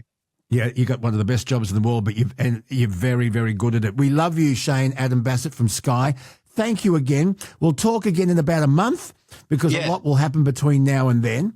And so here we go. Let's just wrap up. Devil Wears Prada, 3.5 stars. Yes. The Michael Jackson movie, 1.5 stars. It gets the... Not a fan. The new Star Wars movie, you give it a 4. Yeah. Sally Field, Remarkably Bright Creatures also gets a 4. And we look forward to seeing who the new James Bond actor or actress is. And here's a question for our polls. Who's your favourite Bond? What's your favourite Bond song? Oh, we can't play the song because of copyright. People can 02 91 28 9311 if you can sing or hum 30 seconds of your favourite Bond theme song. We'll give you a prize. I don't know what Tina it is. Turner, GoldenEye. That was a good one. GoldenEye, Tina Turner. Well done. What else was there? Duran Duran, A View to a Kill. Yep, that's true. That was good. Lulu, the man with the golden gun. Lulu, To Sir with Love. Yeah, the same Lulu. Yeah, the same Lulu. And the man with the golden gun had Christopher Lee, and he had 3 nipples. He had a 3rd nipple, which was really weird. His character trait. I got to go. You got to go. Shane Adam Bassett, always a pleasure, brother. Catch up soon at the Evoca Cinema. Thank you, mate. Bye, everyone. Everybody wants that peace of mind. I'll be honest with you. We had been trying to eradicate pests for a long time. And then Kelsey keeps turning up. Hey! In all seriousness, if you want real peace of mind, talk to my mate Andrew from Pestrol. I've known Andrew for over 20 years and his team know exactly how to deal with this stuff. The best part? It's all DIY. You don't have to call someone out straight away. Start simple. Grab a Pestrol rodent-free max. You just plug it into the wall. There are no poisons, no traps. It just goes straight to work and drives the pests away. They've got over 5,000 products. So if it's crawling, flying or chewing in the house, in your shed, in your garage, out at the farm, they have got a product for it. Jump online to pestrol.com.au. And this is important. Use the code BONA, B-O-N-A. Use that code and you get free delivery. Don't forget it, B-O-N-A at checkout. It lets them know you came from the Bonafide podcast and it really helps support what we do here. Helps keep this little pest Kelsey around too. Hey, She needs a roof over her head without any pests in it. back to the script. Head to pestrol.com.au. Do it now. Problem solved. Just a dirty truckie putting food on my table. Got a fat kid who is lazy and an asshole. Just a truckie boy, you made I put food on your woolly shelf. You may let's be safe and look after yourself. I appreciate a little room, and when they moved over, thank you for your patience. Thank you forever. We are enemies, we don't gotta be. Well, just after the federal budget was handed down, I spoke to Shane Oliver, chief economist with AMP, about the nuts and bolts, the pros and cons of the budget. But a lot more has transpired since that day. Now, on Monday, we saw the first official poll. It was the Resolve poll come out, and it was not good news for Labor. Following the broken tax promises, Labor's primary vote slumped to 29%. Now, One Nation surged. But consequently, the opposition leader Angus Taylor was now, according to the Resolve poll, the voters' preferred Prime Minister, leading Albanese 33-30. And I thought to myself at the time, these polls, they're done on the phone and you're asked these questions, and the sample is usually around 1,300, 1,500. 1,500 is considered a large sample. And I thought, is this just backlash over perceived blatant lying? Or did just a few days after the budget, did people really get a chance to take in what the budget meant for them and their hip pocket and their lifestyle? Or was it just a reaction to an election lie? Well, I'm going to ask our expert on this, Scotty Phillips, who is an investment advisor and an economist himself. He's with the Motley Fool, and he's a great mate, and he's also a great contributor here to the Bonafide podcast. We're very lucky to have him. There's more to this, because now they're saying, they have said no to capital gains tax. They have said no to negative gearing. Now they're saying they're going to bring it in, and the first changes we'll see in a year from today. But now they're being asked about death taxes. What do they mean by death taxes? And I want to understand what discretionary trusts are all about, because you'll hear that term and that particular topic coming up more and more and more over what Labor has intended for Australia and the changes for Australia over the next few years before the next election. So let's go to Scotty Phillips, he's champing at the bit to have a talk on all of this. So, Scotty, welcome back. Luke, thanks for having me, mate. You're very kind, and always happy to have a chat, mate. Thanks for inviting me. Okay, first of all, this poll that we saw come out last Monday, Yep. Was it because people worked out that negative gearing and stamp duty was going to cost them money, and now we find out, and in fact, there's a story in the Financial Review today that is saying stamp duty is going to cause massive amounts of losses. State governments could lose $9 billion in stamp duty because of the government's crackdown on property tax breaks, according to the Reserve Bank. And is government spending contributing to inflation, which is going to make everything more expensive anyway? But let's get back to this poll. Did the government deserve that almost 360 turn in approval because of the promises or because people had by last Monday really understood it and thought, no, this is going to cost me money, or a bit of both? Mate, I mean, we don't know, right? But what we do know is the other polling on the policies themselves remains really favourable to the changes the government wants to make. So you've got two things going on. You've got people saying, I like the change to negative gearing. I like the changes to capital gains tax. I don't like you. It's kind of what we're seeing. Yeah. And I think the only thing we can suggest, assuming those polls remain, now one or both might be rogue polls, but assuming those polls remain similar, the only choice, I think, is the broken promise. And I've got to say, mate, the other thing I'll add to that is the weaseling out after the announcement. What I found really, really excruciating was Jim Chalmers and Anthony Albanese, when they said, did you break a promise? They say, no, we changed our position. It's like, well, you know, if you get married to someone and then say, why'd you have an affair? Oh, I didn't break my marriage vows, I just changed my position. I mean, at some point you've got to say, you know, it's a broken promise. And so the combination of, I don't trust you anymore, and when you did break the promise, you couldn't at least front up and say, yep, you know what happened? We did it, we said we wouldn't do it. We had to change our minds. We're sorry that we did break the promise, but we did it for the right reasons. Here's the national interest reasons why we did it. Hopefully you can forgive us. And that is like anything, right? You break a promise, what do? You apologise for it and you make up for it. And so I think that's it. As I said, the changes are positive, at least in people's minds, according to the other polls. But the Resolve poll saying we don't like the government after having done it, the only thing I can deduce from that is that it's the broken promise. And I really do think, mate, the lack of genuine contrition and the pretense that somehow we're going to be fooled by the idea that, oh no, it wasn't a broken promise to change position. Oh, that's okay then. I mean, the spin doctors will do their thing. And I know if they say, yes, we broke a promise, it'll run in every campaign ad come next election. But it just is what it is, right? People aren't stupid. They know when they see a broken promise, and that's exactly what happened. Okay, but I'm trying to play devil's advocate. Please. If the fiscal atmosphere changes, does a government have the right to say, well, we did mean that, but the 5% deposit hasn't worked. We're not seeing extra supply in housing come up. So we are going to tweak this. It's our responsibility to help get young. I'm just playing devil's advocate. Please, I'm trying to be fair. And so we need to change this to open up more stock and let people negative gear, but only on new houses, which will, in theory, encourage the building of new houses. Yep.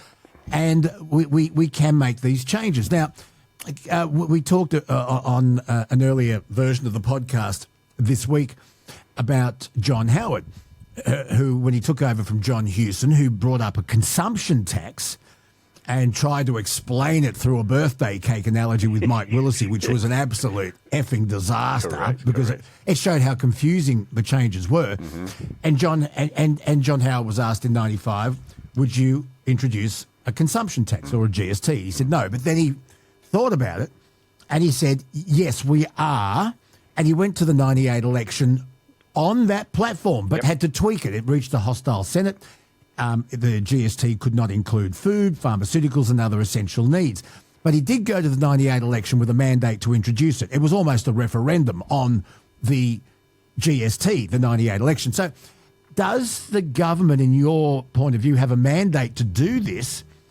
Or what's the difference between being a responsible government and saying we need to do something to inject more incentive into building new houses, and this is a responsible thing to do, or are they just going to get hammered for breaking a promise?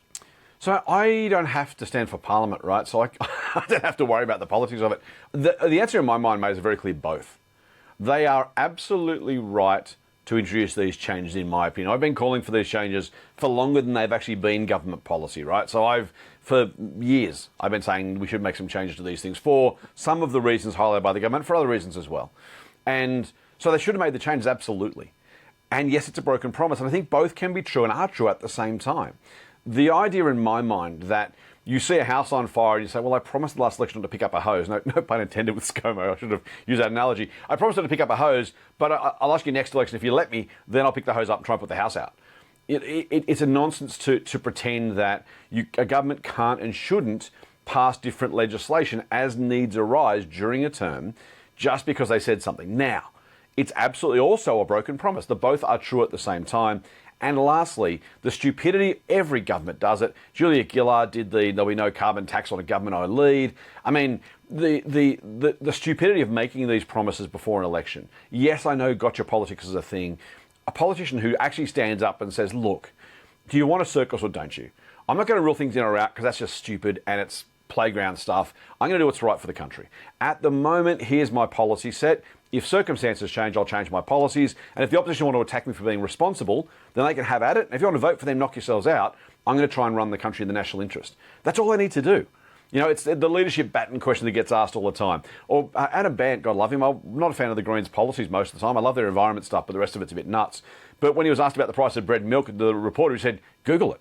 You know, playing the game is silly, absolute silliness. But when you start playing the game, you can't get off the merry-go-round. So they bought into this. They made the promise. They said, we will not change it. And they did. So, you know, they are hoisted on their own petard, and I have no sympathy for it. But at the same time, they did the right thing making the changes. They have to live with both. And your point about devil's advocate, this is the uncomfortable reality, mate. This is where we get past. This is what I love about podcasts. This is not just the 2-second soundbite on TV or the screaming headline from a tabloid or, you know, the whole, but you said, it's like, no. There is more nuance here. And your question about being devil's advocate is exactly the right one. Because it's asking, hey, there's a problem. Should they fix it or not? We said we wouldn't touch it, but there's a problem we had to fix. It's the government's responsibility to fix problems. Of course it is. That's all they should And do. sometimes you have got to do things on the run. Yep. Now, Anthony Albanese has been the butt of a meme gag that's been running for quite a while now, a few days, nearly a week, with small business owners putting an AI elbow with them, saying, oh, great, I have a new business partner. Yep. Albos now owns 47% of my small business. Yep. Is that a fair gag? No. But that's never stopped anyone doing memes on left or right. You know what's fascinating, mate, is the right have finally caught up on their meme game. There were some really, remember, Advance Australia, that lobby group, had these really cringeworthy memes last election. It's like, oh, guys, like it's like the adults have tried to become the kids. The Libs have got their memes right. It's a really effective one, right? So politically, it's a really effective message. Does he own half the business? No. And here's the I'll say stupid thing. Back to the changes, mate. We had these exact changes, almost exactly, I'll get back to that, pre-1999. And the world didn't end. So it's bad enough running a scare campaign when you're going from something you know to something you don't know and saying, oh, the world could end. It's like, well, it might not. By the way, I'm going to annoy some listeners, Luke, if you don't mind. Remember the whole marriage equality was going to end up with people marrying bridges? Turns out no one's married a bridge yet, right? The future of financial advice in my industry. When they changed the financial advice rules, all the planners said, oh, everyone's going to sue us, it's going to be terrible. There's been nothing there. The fear campaigns are always, always, always far, far worse than the realities. But even then, we've seen this movie before, as I said before. We've been pre-99, this is the scheme we had. And it worked perfectly well. So you can argue about whether it's good or bad, better or worse. What you can't do is do the whole, oh, the sky's falling, this is all over, this is ridiculous. Because, and here's the thing, remember, anytime you see someone lobbying, they're not lobbying for the national interest, they're lobbying for their own interest. And that's really important. Now, one, again, because we get to do nuance here, one really key thing the government has screwed up royally. Capital gains tax reverting to indexation is exactly the right policy. But pre-1999, you got to average that gain over, I'm pretty sure it was 5 years. And here's why. Let's say you're on, I'm going to pick some numbers, mate. Let's say you're on 50 grand a year and you're a small business person, you draw a small salary and you get 50 grand a year from the business. And you're paying on average, the tax rate on that's probably something like 8% average, right? So 0 on the tax-free threshold and 16% above that and whatever. And you sell your business for 300 grand, let's say. At the moment, if you have no cost base because you created it yourself, you didn't buy the business, you built it, you're taxed on the entire gain. Now, there's accountants will I'm sure you can add this and add that, whatever, but so I'm keeping it really, really simple. You sell your business for 300 grand and you say, beauty, oh, I've made some money, thank God. And your taxable income that year is actually 350 grand. So 50, 50, 50, 350 because you've sold it. All of a sudden you've gone from paying 8% tax to your top marginal rate now being 47% because your total income is over $190,000. And so the half they're talking about is absolute rubbish. But in the taxation at sale, you are going to lose half of the profit of the sale. Now, in the past, what they would have said is that 300 grand, you can average over 5 years, or take the tax rate, you had over the previous 5 years. So you'll be taxed on that gain, but at your previous marginal tax rate, which was much, much lower. And 25 to 30% was the top. That's the bit they've screwed up. Yeah, okay. Now, I know you're busy and you've got other radio and television to do, but I've got to ask you about the accusation that surely they'll bring in a death tax. Now, what is a death tax? And they keep referring to discretionary. Now, I want you to explain this as opposed to fixed. What are we talking about here with discretionary? Oh, I've lost my piece of fucking paper. What is it? Discretionary trusts and fixed trusts, Yeah. What are they referring to with discretionary trusts as opposed to fixed trusts? And everyone's talking about discretionary trusts. Yes. And if that's taxed, that is basically a death tax. Can you please outline this for me? Educate me. So here's the thing. One of the things the government announced, and we've got to go back a little half a step, they're going to tax all trust distributions at a minimum of 30%. Now, what is a trust? A trust is a legal entity which sits outside a company or an individual. And lots of family farms use it, for example. And why? If you've got 4 kids, and the farmer and his wife, they pass away, and rather having to give the kids a quarter of the farm each, they leave the farm in the trust, and the kids become beneficiaries of the trust. It allows businesses to go on past the death of the current owner or the founder. So, okay, can I give you one more example that I think hits to more people? If Nikki and I go, shuffle off the mortal coil, and we leave all our assets, I'm talking about my super and our house, and we want to leave an equal portion to each one of our kids, what happens there? So this is where a trust is different, because if you're breaking up an asset that it can be, let's say you got 100 grand in the bank when you die, mate, and you want to leave each of the 4 kids, they get $25,000 each, and that's totally fine. That's easy to do, because you're not trying to split an insoluble asset.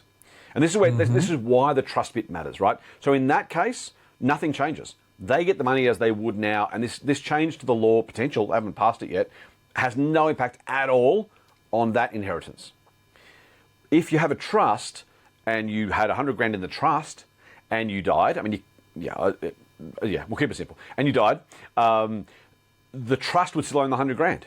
And the kids would inherit the $100,000, but they would become beneficiaries of the trust. So at some point, if the trust distributed the money, they could then get it at some future point. So that's will they be taxed on that? And would they be taxed on that money? Yes. Well, the trust would, right? So the trust gets taxed at 30%. But Nikki and I have already paid tax on all that money they're going to get. We've already paid tax on it. So so you're right. So let me go back to the trust thing, and we'll come back. Sorry, to the sorry. No, it's perfect, mate. You're asking exactly the right question, because it's people aren't used to it, because most of us don't have trust, right? So that's the legitimate reason for a trust. The illegitimate reason, well, the government would say legitimate reason for the trust, is let's go back to, let's rather $100 in cash. Let's say you work, Luke, and the Bonafide podcast does wonderfully, and you earn $100,000 a year in advertising revenue. And you pretend that your 4 kids all work for the Bonafide, are beneficiaries of the Bonafide trust. One of them does. Right? But rather than you paying tax on 100 grand yourself, you say, no, the trust owns the podcast, and there's 4 kids working on it, and the kids all get $25,000 each. And so rather than now paying tax at 36% or whatever it is on the 100 grand, each of the kids gets 25 grand. Guess what? The tax-free threshold's 20, and there's almost no tax paid at all. So the tax bill drops from $20-something thousand to maybe 2 or 3 grand. And so individuals have used trusts for years to basically minimise tax. And the government has said, that feels pretty crap. It feels pretty rubbish that if a nurse or a teacher or a radio podcast host can't split their income on a trust, but a small business person, someone else can do it, or a subcontractor can pretend there's a trust, they can split their income and then pay less tax, that feels fundamentally unfair. And I think they're right. I think they're absolutely right. My old man was a fireman, my mum was a nurse, right? They paid full freight on their tax. The guy down the road who was a subby or a small business owner who said, I'm going to use a trust and pretend that there's 15 beneficiaries, none of us pay tax, that feels pretty crap to me. So I don't mind for a second the equalisation of the treatment. So that's why the government's made this potential change. As always, the devil's in the detail. Now, you asked about the types of trusts. When you create a trust, for whatever purpose, business continuity, asset protection, tax minimisation, you choose the type of trust. There are discretionary, in other words, there is discretion over who gets what, or there is a fixed trust, where the beneficiaries are specifically and deliberately named. So you say this much must go to Joe Smith, that much to Jane Smith, that much to John Smith, that much to Sally Smith. That's a fixed trust. Now, under the current rules, and this it gets really legal, and there's testamentary trusts. It's getting very John Hewson birthday cake to me. Exactly what it is. And the problem is not actually the change. The problem is the existing arrangements, right? So they are built as Swiss cheese loopholes. And so I will give the government some credit and also some sympathy. They are trying to unpick a whole lot of legal tax minimisation loopholes. So they're trying to shut them down. And in doing so, there are unintended consequences. And that's why this feels crappy. It's not the Houston thing in the sense of I'm going to create a tax which creates the problem. The government have got the GST birthday cake, and they're trying to say that feels like a really crappy way to try and tax a birthday cake. Let's try and make it simpler. And in doing so, there are unintended consequences because the sugar maker and the icing maker and the flour maker are complaining because they get taxed differently. And the candles. The candles, exactly. So, at death, in a discretionary trust, the assets are distributed, and when they're distributed, it will. Stay back. When you die, if you were the beneficiary of the trust or you ran the trust, and your kids get the money, and the trust issues the money at death, it doesn't have to, but if it does at death, because of that minimum 30% tax, there is a tax on that distribution. It's not because you died specifically. In other words, it's not a tax that's levied on death that wouldn't be levied the day before or the day after. But it is a tax that gets levied at death because of the trust money being distributed to everybody. Coming into effect at that person's death. Right, which is not, so it's different, right? So the day before, exactly the same tax as the day of death, but because it's on your death, the opposition's casting this as a death tax. It's not. It's charged at that point because you've created a condition at which the money is distributed. But again, if it was distributed entirely the day before you die, you'd still pay 30% tax. Wouldn't be a death tax because you're alive. So it's not an inheritance tax the way we know it. It is a scare campaign, pure and simple. But the 30% minimum distribution on trusts is still an issue we should talk about. Okay, so is it completely unfair of the media to keep referring to this as a death tax? Yes, 100%. Very simply and easily. Okay. Yes. Because it's not in any way, shape or form designed, implemented, levied on death only specifically and because of you dying. Okay, listen, we'll talk again soon because I want to talk to you about a grossly unfair tax which affects small business, and that is payroll tax. I hate payroll tax. Let's do that. I cannot believe we are... Small business is the backbone of this country, and I said this on Channel 7, and I'll say it again here. I'd like to know how many members of the Labor Party have ever owned a small business. And you see, Pauline Hanson gets traction. She owned a fish and chip shop, and she gets the sleepless nights and the risk. And the fact that for many years, small businesses don't pay themselves, but they've got their staff to pay, they've got their electricity, their gas, their rent, and small businesses, and we have the temerity to tax you for being successful by hitting you with a payroll tax. The other thing I want to talk about is bracket creep. Oh, nice. Can we do that next time? 100%, mate. Would love to. Great topics to talk about. Scotty Phillips, tell us about the Motley Fool. Oh, mate, fool.com.au. You can jump in there and get some financial advice. General advice only. If you sign up for the mailing list, you'll get some emails from me. You'll get some marketing as well, full disclosure. Follow me on the socials, TMF Scott P, or on Facebook at Scott Phillips Money. Thanks, Luke. Love your work, mate. You too. Thanks, buddy. Welcome to a show called The Man Cave. Man Cave. The owner on the mic, it's a good day. Good day. Adam McDonald and Kelsey too. Thomas behind the scenes, producing all the goods. Have a good time on a Friday. Folks, it's that time of the week where we jump into the Man Cave and talk all things memorabilia, fun, fighting, and basically we get to hold hands, sing Kumbaya using expletives all the way through. It is time to welcome the Vice Captain of the Man Cave, the man who is the master of memorabilia, the Vice Captain, Adam McDonald. Yeah, here he is. Go Skip. Go Kels. Yes, we have the melodramatic millennial. Kelsey, hello to you. Hi. Sounds very excited to be here. We have a special guest who we had on a previous episode of the Bonafide podcast, the Duke of Drunken Deeds, Dino. Hey, how you going? Hi, Luke. Hi, Dino. Adam. Hi, Kelsey. How are you? Good. Dino, when we had you on the previous podcast, I've got to say this. I think it was easier just to hear you, let alone see you. I'm just saying. Lukey, you know oil painting, mate. Let's I'm be a honest. fucking oil painting. No, yeah.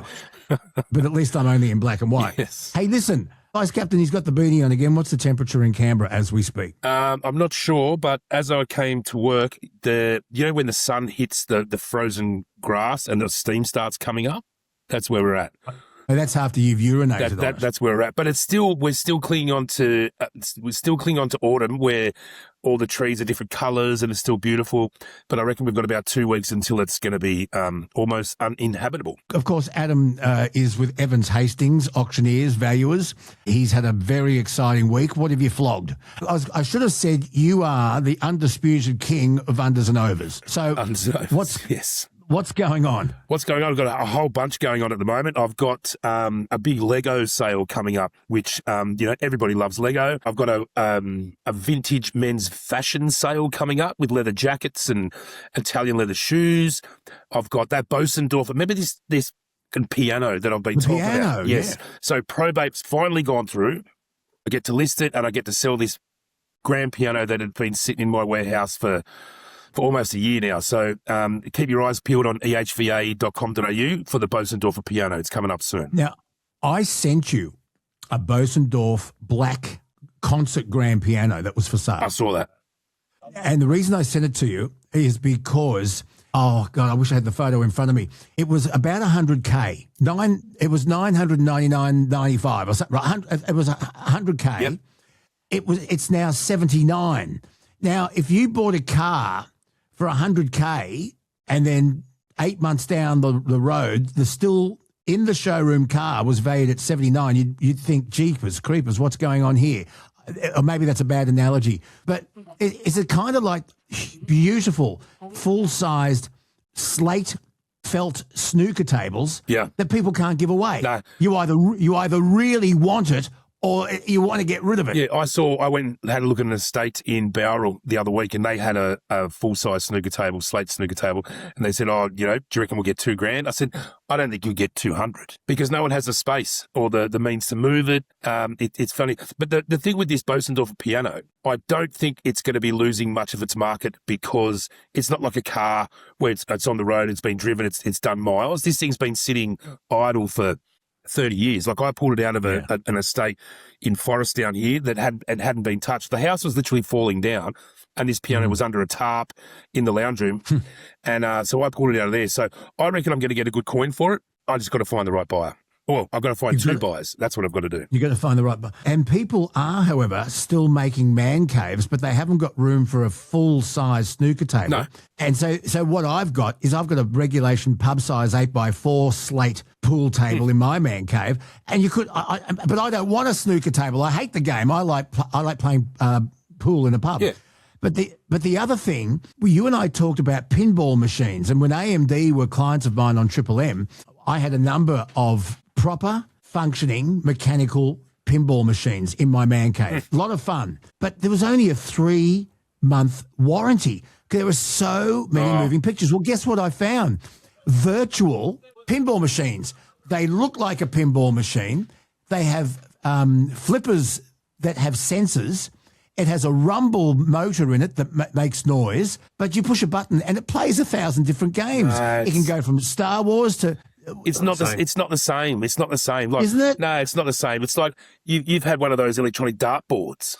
Or you still got it? Yeah, I still got it. Yeah. It's rubbish. You want the weight of the darts. Like, it's that whole old school thing. And those electronic pinball machines, it's not the same when you put it on tilt. You can shake the fucking thing and get angry with it. It's just not the same. It's not the same. Anyway, I'd love to see photos of people's man caves. What have you got in there? Have you got room for a pool table? Do you have a snooker table? Do you have a bar? And what's on the wall? Send us photos of your man cave. We would love to see it.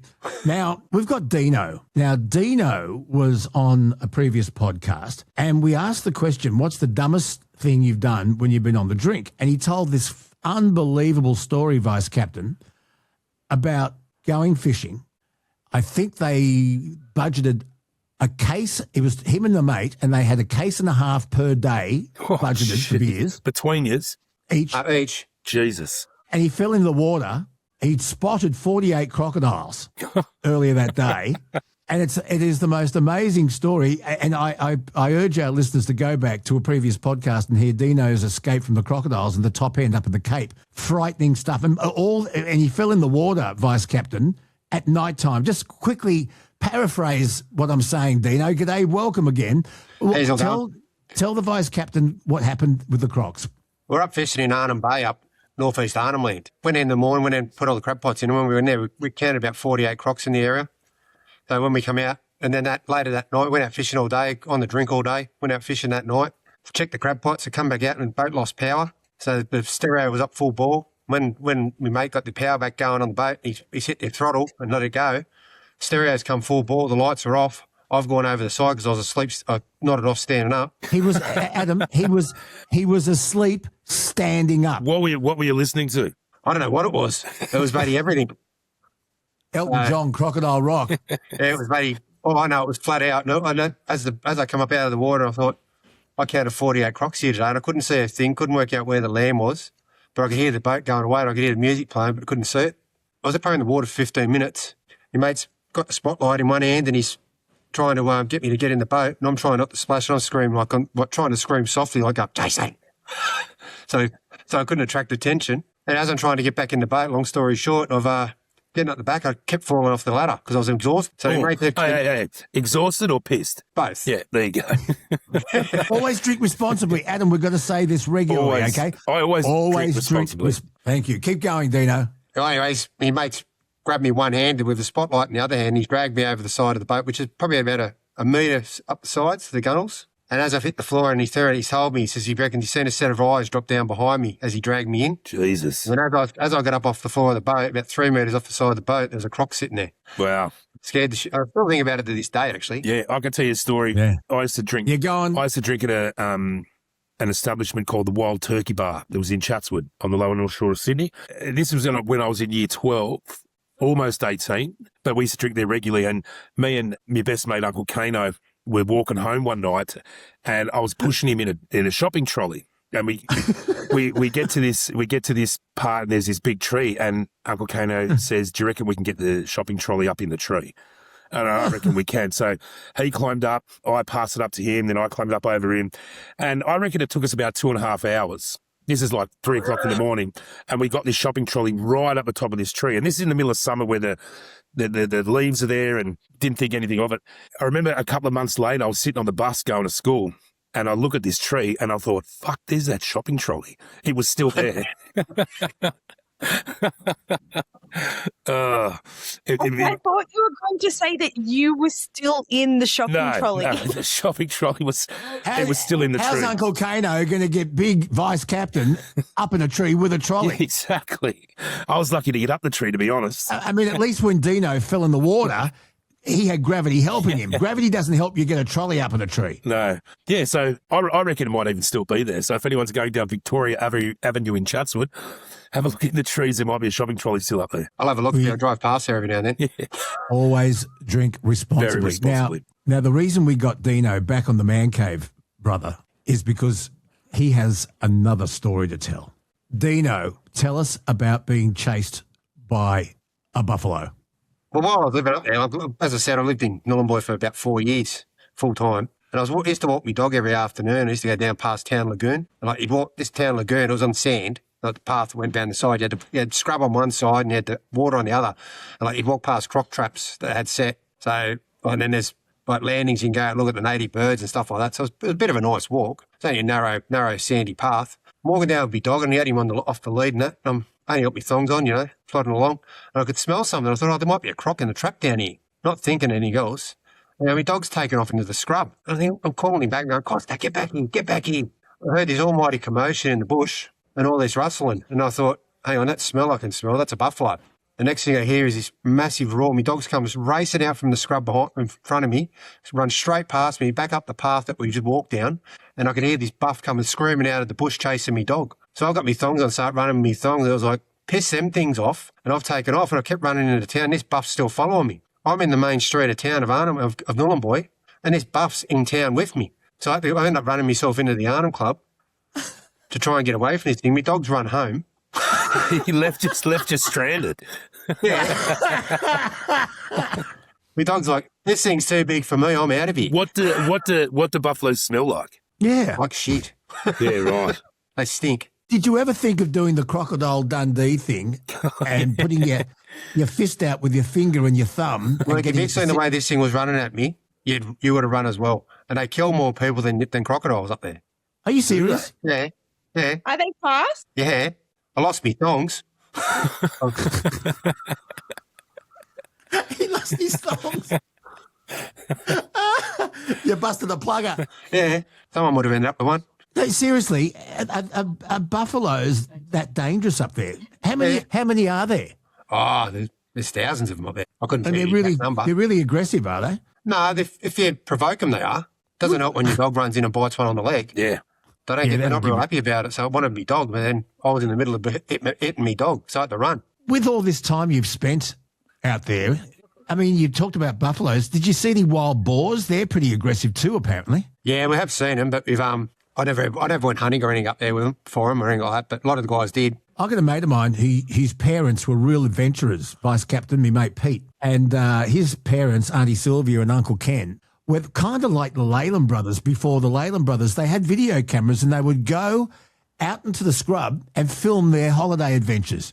And they used to go shooting pigs. They actually made their own ammo under the house. I'm not kidding. Uncle Ken was a sniper in New Guinea during World War II and a crack shot. But anyway, and they used to go hunting pigs on motorbikes. And Pete was saying you needed a hell of a bullet. And they made their own. Yeah. And you had it was one headshot or you were gone. Yep. One headshot or you were gone. He said it's absolutely frightening. Yeah, I went out to got a call from a couple of brothers that live out past Braidwood in the middle of nowhere, you know, where you get to this little town. I think there was maybe 6 houses in this town and you can hear the banjos playing. It was one of those sort of towns. And they said to me, we've got all these old Holdens. We've got an FJ, we've got an FC, we've got all these old Holdens. I went, oh, yeah, sweet. So I get out there and every single one had the roof cut out. And I'm like, what am I going to do with these? Why is the roof cut out? I said, we take them pigging. And they would literally just drive around in these older Holdens, shoot pigs. And they said, there was a couple of the Holdens that had massive dings in them. And I said, what's that from? They said, that's when we didn't have a headshot in the pig and the pig hit the car. Unbelievable. Yeah. Dino, these adventures that you go on fascinate me, and it's a pity you didn't film it all because you could have made a fortune. Oh. You'd be like the Albie Mangles who nearly got mangled by a buffalo. Just a spur of the moment thing that happens to you, you know what I mean? The dodgy one. We're talking about buffalo. Me and the missus were camping and we had the dog in the tent with us at a place called McCasson's Beach. And missus went to get up to go to the toilet in the middle of the night and I could hear someone outside the tent. So I've grabbed hold of it, and then the dog starts growling, so I'm trying to stop him from growling. Shut up, because I knew straight away there was buffalo out there. When we got up, there's footprints in the next morning. I had to hold them both down, like Mrs. is busting to go to loo. Had to hold them both down, because when we got up the next morning, there's buffalo walking around our camp. So if we had spooked them, they could have trampled us while we were in the tent. I wanted to ask you this, Dino. With your adventures to the top end, and I'm a bad Australian. I mean, I've been to many countries around the world. I have never been to where you've been. And it's kind of shameful. I think a lot of Australians, with me, Vice Captain, a lot of Australians have seen more of the world than their own country. Yeah, it's true. I was lucky enough because my old man was military. We moved everywhere, so I've been everywhere. I haven't travelled internationally very much at all. I've been to to Bali, to New Zealand, to the standard places. But I remember the first time I went to Darwin, it was the most wonderful place. I can't remember the name of the pub, but I was sitting in this beer garden, and it was like. It was so international. There was people from all over the world in this beer garden. Yeah. It was absolutely unbelievable. And then we got some food at a food market and went and sat on the beach and watched the sun go down over the water. Unbelievable. You know that, like, I'm not a fan of Star Wars. You know that scene in Star Wars where they're in the intergalactic bar and there's people from all over the galaxy? Yeah. That's exactly what I felt like in this bar in this beer garden in Darwin. It was unbelievable.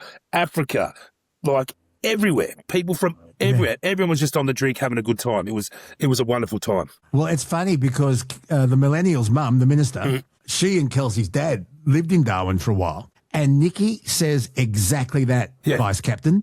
And she said because of the humidity, and especially during the wet season, everyone gravitates to the hotels because they're air conditioned. Yeah. And they stay there all day and all night. Yeah, it's great. Until 4 o'clock in the morning, 5 o'clock in the morning, because it's the only place with air conditioning. And she said it's another planet. Oh, it's unreal. It is a melting pot of the world up there. Like, it's great. So what I wanted to ask you, Dino, because Kelsey and I have been talking a bit about Aboriginal culture this week. Did you have much contact with Indigenous people at the top end and have much contact with Indigenous culture? We had to do like cultural awareness courses and stuff like that to learn about Tell me about that. Tell me about that. So it's more like, it was just through the business, so you respected their culture. But being, like you're saying, being in contact with them, like the ones that used to come in and staying in town in Nhulunbuy, most of the time they were the ones that were causing trouble in their communities. You know what I mean? Like they get on the drink in their dry communities, and the community would kick them out, so they have nowhere to go. So they'd come into Nhulunbuy in the town. So you had to actually show you had a license to buy alcohol. So it'll come on your actual driver's license. So they'd scan your license and they'd say, "All right, you're allowed to buy your alcohol." But then if you had got into trouble for alcohol related things at the courts would we might stipulate, well, you're only allowed to buy a 6-pack a week. So when they'd scan your license, they'd see that you've only bought a 6-pack. You've already bought a 6-pack that week. You can't buy any more. But I don't know if that still exists up there anymore. But talking about going to the communities, like to go out, where some of the places we used to go fishing, like Buckingham Bay and places like that, and down Blue Mud Bay and places, you'd have to get permission from the locals, from the community, and like you'd have to pay them or give them. They'd want flour or they'd want sugar, and they were nice people. You go out to the communities, they're beautiful people. It's mainly the troublemakers are the ones that are in like the big towns, or they end up in Darwin or somewhere. You know what I mean? But like you've listed the guy you had on the other day that was talking about the community in Queensland. Like I totally understand what he's talking about. They're taken the wrong way. That's all I'd say. Did you come to appreciate Aboriginal culture when you're out on the boat and you're fishing and you're in the wild like that? Did you? Yeah, except when you be out on the boat and then you come back to camp and they've come out in their boat and stolen all your gear.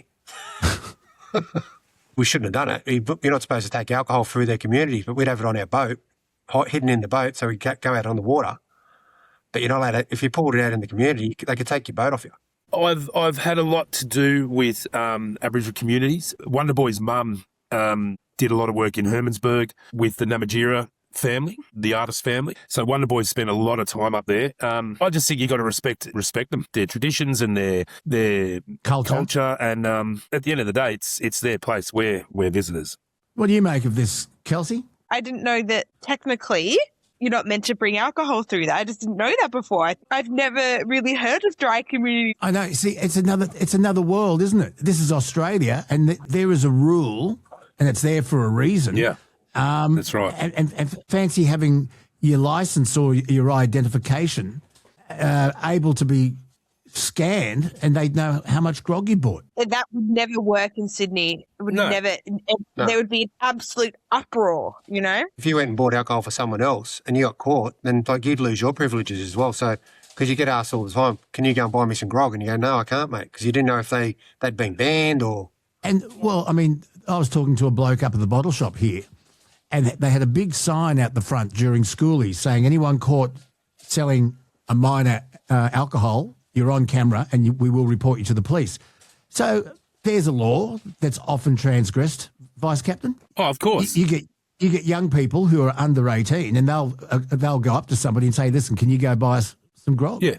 I mean, as a young person, you become quite, quite apt at, if you want the booze, you're going to find it, whether you ask someone or you get a fake ID or whatever. I remember growing up, there was a restaurant that had this roller door at the back, and they used to store all their beers in the back of the roller door, and the roller door was never locked. And so we used to call it the beer factory. And so we just go up there on a Friday night and said, "Oh, have you got any beers?" I said, "No, we'll just go to the beer factory."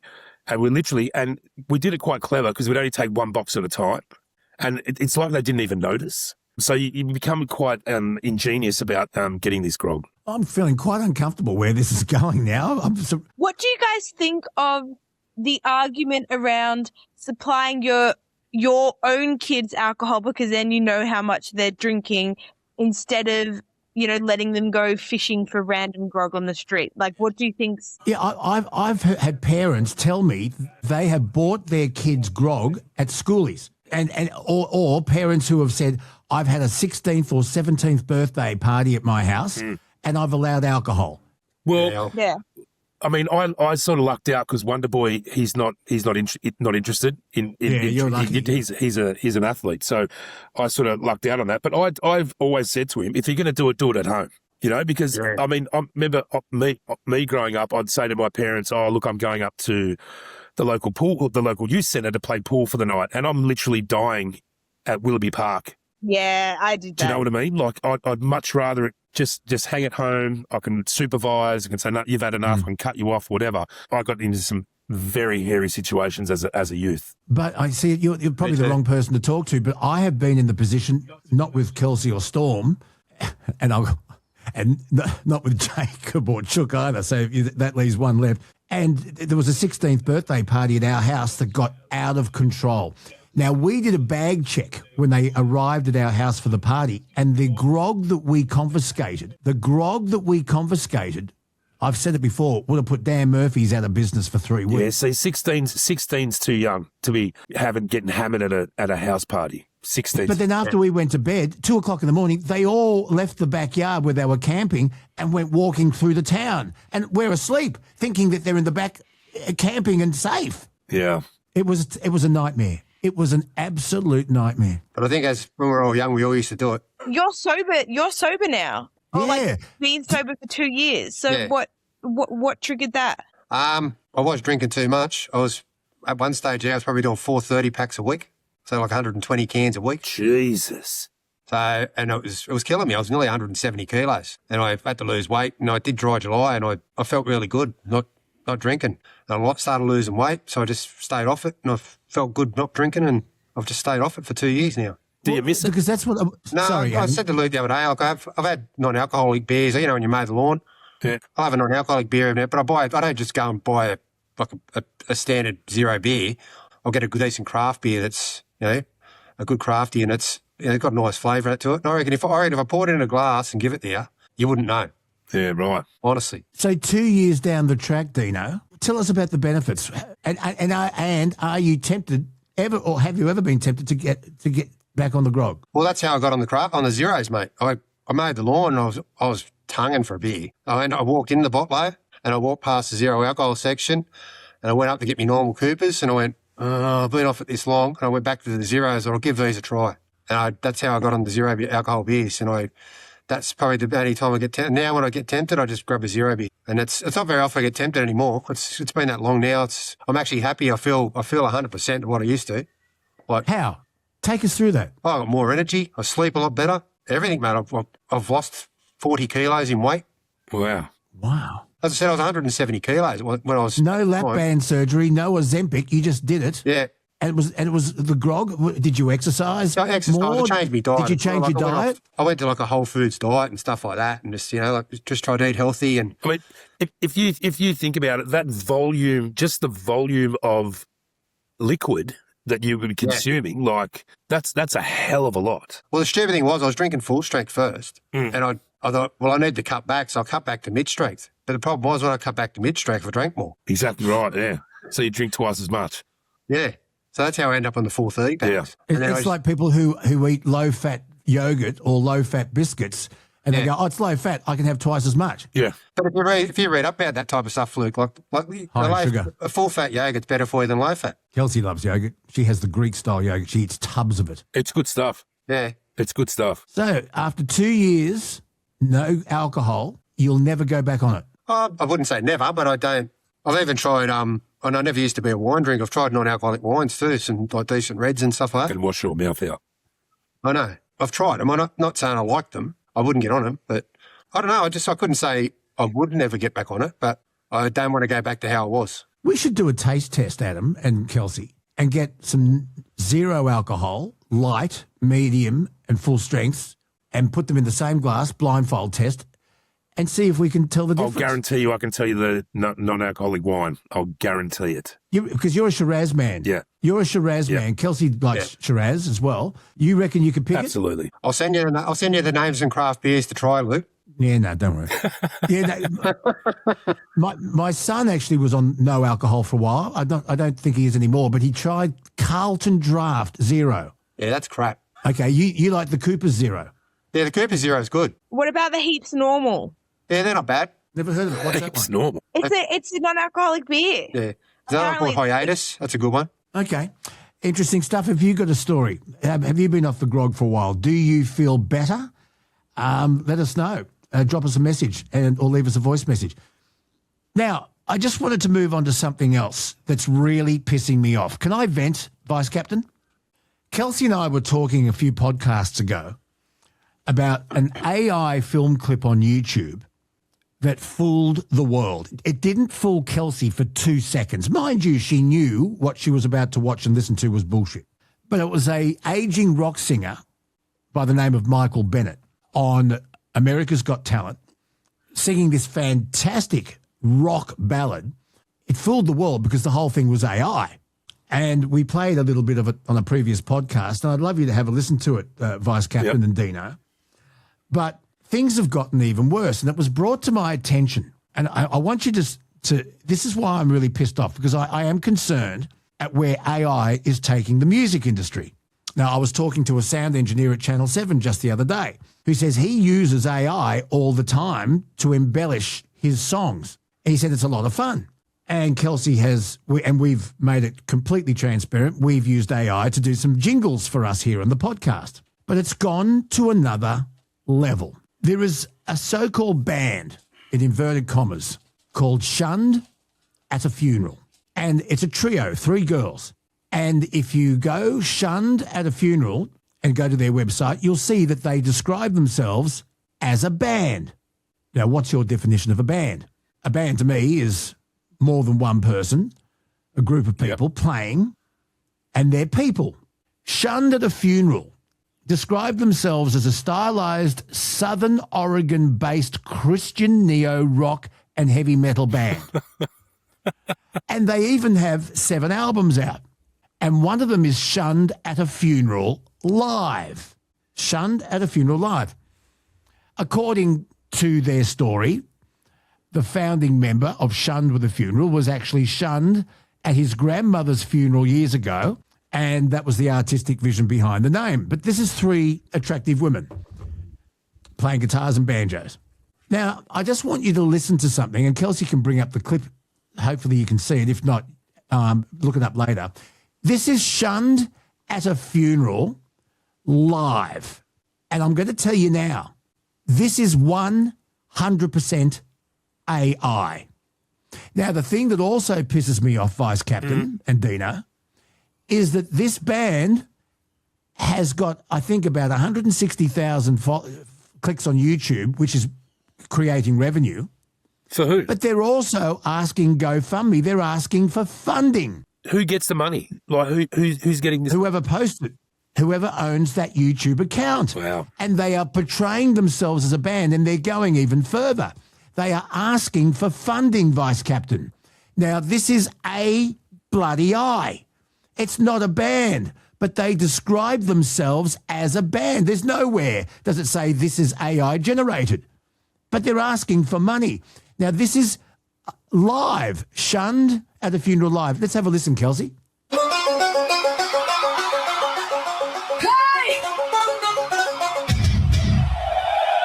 You see that little lady over there with the tiger guitar? I owe her everything.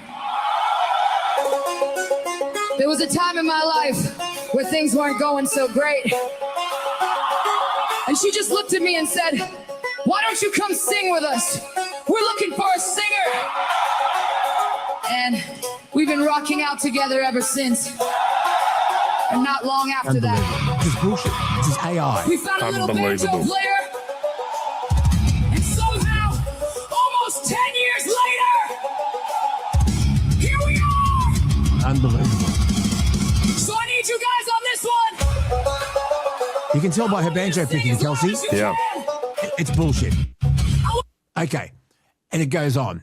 But they're asking for money. They're asking for money, and they call that live. And if you go to their website, they describe themselves as a band. This has pissed me off. Now, one other thing. If you go on to that website, you'll see comments on the band and their music. All those comments stopped 2 weeks ago. You cannot find a comment that is more recent than 2 or 3, I think it's 3 weeks ago. The reason, because of a musician that I hold in enormous regard, and you've probably heard of him, Rick Beato. Rick Beato has a degree in jazz studies. He has played with more bands than you'll ever know. Every style of music. He is a jazz guitarist, but he's a multi-instrumentalist. And he has his own YouTube channel, and he interviews famous musicians. But he's also a mentor to many musicians because he's so apt at so many different styles of music. And he outed these people.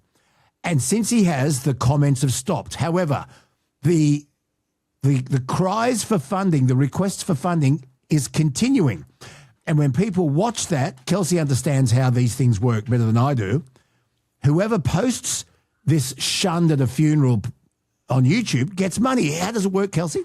Yeah, so it's pretty easy to generate AI clips. Like there's very new models out that create that very realistic image. Yeah. And so anyone, it doesn't matter who you are, but whoever owns the accounts that's posting these videos, they're the ones that will receive the money. I think it's a very, very scary time. I was talking to my significant other yesterday just about some issues I'm having at work, and I've got to write this long-winded email. And she literally talked into her phone and said, "This is the email that I need written." And then it wrote the email. Like it's ridiculous. And I said, "That doesn't sound like me." And then she said, "Can you make it more casual?" And then it rewrote it again. And literally I copy pasted it, changed maybe 5 things, and it was done. Like it's a scary time. Like I was speaking to another customer of mine yesterday who's in she does downsizing and stuff like that, and she said she had to go into this house and list every stick of furniture in the house, and she literally scanned the house with her phone and said, "Please list all the pieces of furniture," and she got an itemized list of every single piece of fucking furniture in this building. And then she sent it off to her client, and the client said, "I can't believe how quick it was. Your report's so detailed." And she didn't do anything. Like, she didn't do anything. We will no doubt raise the dumbest generation ever because people don't have to think anymore. It scares the shit out of me. I bought a unit at work. It's called Pocket AI, and it clips on the back of my phone. I don't record people with it. I could record myself, but because I've got to write a few different reports for inspections that I do, I just talk to this unit now. Then as soon as I click to the app, it uploads what I've said, transcribes it, and puts it into the format of the report that I wanted in. Yeah. Okay, but it's still basically your work. If you go to Shunned at a Funeral data, you go to their website. Just let me read this again. I've got to say it. Shunned at a Funeral is not just a band. It's a creative project built around a unique musical and cinematic vision. Not just a band. It's not at all a band. It's not at all a band. And they're asking for funding, Adam. Yeah, it's crazy. I mean, is Keith Richards still really alive? Who knows? Because the time we're in, you don't know. It's with all this AI, anything's possible. Anything at all is possible. My I've got to give her a name anyway. But my significant other sent me a photo the other day that she generated with AI, and it was of us two. And I looked at it and I said, I don't remember that photo being taken. But then I looked at it closely, and it's not me. It's an AI generated picture of me, and I look just a little bit off, almost like an ugly version of me. Okay, so it can be good fun. And as Dino just said, it's helped him in his work, but it's ultimately Dino's words. Yes. It's Dino. Yes. I get that. But I'm worried about the music industry because I have a lot of friends who are professional musicians. But to me, this is fraud. Now, Kelsey, if you can reach into your bag of tricks, if you could just do this for me, Kels, can you just, for Adam and Dino, pull up that Michael Bennett clip from America's Got Talent? Now, Kelsey picked this as bullshit straight away. She's cleverer than me. The crowd's crying before he even starts. The song itself is a bloody great song. It is a ripper of a rock ballad. And he talks about how one of his children has forgotten him. Now he's old. He feels neglected and they've turned their back on him. And it's a very moving song, but it's all AI. Kelsey, can you just roll that just to refresh our memories and our listeners' memories, just if in case they missed the previous podcast. Have a look at this and have a listen. Kelsey picked it straight away. Look at the fake tears on his face, though. Yeah, but while it's still, he could still be crying. When you see the clip, the tears don't move. But let's have a listen. It's a good song. I sit in the same chair you've seen 1,000 times. The door still sounds the same. When someone walks inside, I still look up, just in case of you. I don't need much, just a little time, just to feel that I'm still on your mind. After I pass away, you wish you came around. You'll talk about the good old days. Is this a song? There's a couple of different songs. Yeah, there is. I've seen a different version of another song of his. Yeah, I mean, they're great songs. It's a bloody great rock ballad. Yeah. But it's AI. But this guy doesn't pretend, Kelsey, he'll tell me if I'm wrong. This sort of fooled America because it looks like he's on America's Got Talent. But this shunned at a funeral is nothing but a fraud. If you use AI characters in an ad, it has to say AI generated because it's putting a lot of actors out of work as well. But why isn't it in music? Surely it will be. After they've made money and then pissed off into the ether, the virtual ether. Yeah, I've written words in Google to send to you guys like for some couple of clips, but it's always been AI. And I've always told you that it's AI, but I've always tried to play it on my own guitar as well. Dino gave us lyrics to what's it called? Luke Boner Blues. Luke Boner Blues. Have you got it, Kelsey? Yeah. Can you play it? Let me hear it. Okay, this is Dino's words with AI music, and it's a Luke Boner Blues. I haven't heard it.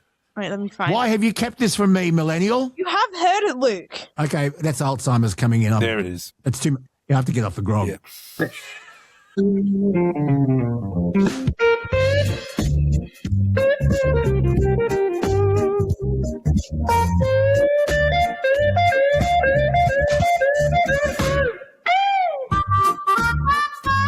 Yeah, good words, Dino. Sitting back, radio on, Luke Boner talking, keeps me rolling along. Stories and laughter that brighten my day. Got that bluesy rhythm, but it's swinging my way. Oh, I got the Luke Boner blues, but they're the kind that chase away the gloom. Tapping my feet, smiling wide. Happy blues, ride with me tonight. Ah, yeah, it rings a bell now. Yeah. Well, thank you for going to that trouble, Dino. There you go, the Boner Blues. But that was only four lines I put into. Like I put 4 lines into it. I mentioned your name, what I wanted the song about, and it came out with the words. And I got it to change it, and I went through the list and said, no, add this to it, add that to it. Yeah. And then I sent it to Kelsey, and she put the music to it. Wow, yeah, there you go. collaborative. I feel like we could be a band, Dino. Yeah, tell me. Yeah, Peter, Paul, and Fuckknuckle. That's Simon and Fuckknuckle. Listen, I'd love to know what our listeners think. Are you concerned, and any musicians listening, are you concerned that AI is going to take over the music industry? I mean, are we going to have the AI Grammys, for Christ's sake? It's going to take over lots of industries, lots and lots of industries. Like look what happened with Milli Vanilli. Look what happened with the night shift. What happens on Triple M now? It's just rubbish AI doing back announcing petrol prices and fucking weather. I haven't listened to it. No, neither have I, but I'll guarantee you that's what it is. I'll guarantee you there's some sort of voice that back announces a song and then tells you weather or petrol prices. No, I think what replaced me was other presenters' podcast bits, so kind of best ofs, I think. None of it's live. It's rubbish. But anyway, I just wanted to ask musicians, if you are a musician, even if you're a busker, maybe you just play pubs, it doesn't matter. Are you concerned at where the music industry is going and what rules should be associated with AI? Surely it's got to be more transparent than that. I mean, I think with pub gigs and that sort of stuff, you can't replace someone standing there in front of you. Like, there's not going to be bloody hologram. I agree. Or whatever. Like, I would much rather go to a pub and listen to someone play off-key and out of tune and can't sing for shit than listen to a jukebox, because it's someone standing there in front of you. It's different. Instead of... But didn't they do another concert with holograms? Oh, I would never do it. I can't believe they did that. And people queued. I know, the hologram ABBA show. Yeah. People paying to go and see a hologram of ABBA. For Christ's sake, I'm losing it. Mind you, a lot of what you see here on albums or CDs or stream music now, I mean, they have a thing called auto-tune. If you can't sing, it'll pitch it for you. They loop things. They put electronic things in. I mentioned Milli Vanilli, the biggest hoaxes in the history of pop music. They were bullshit, and they lip-synced and got caught.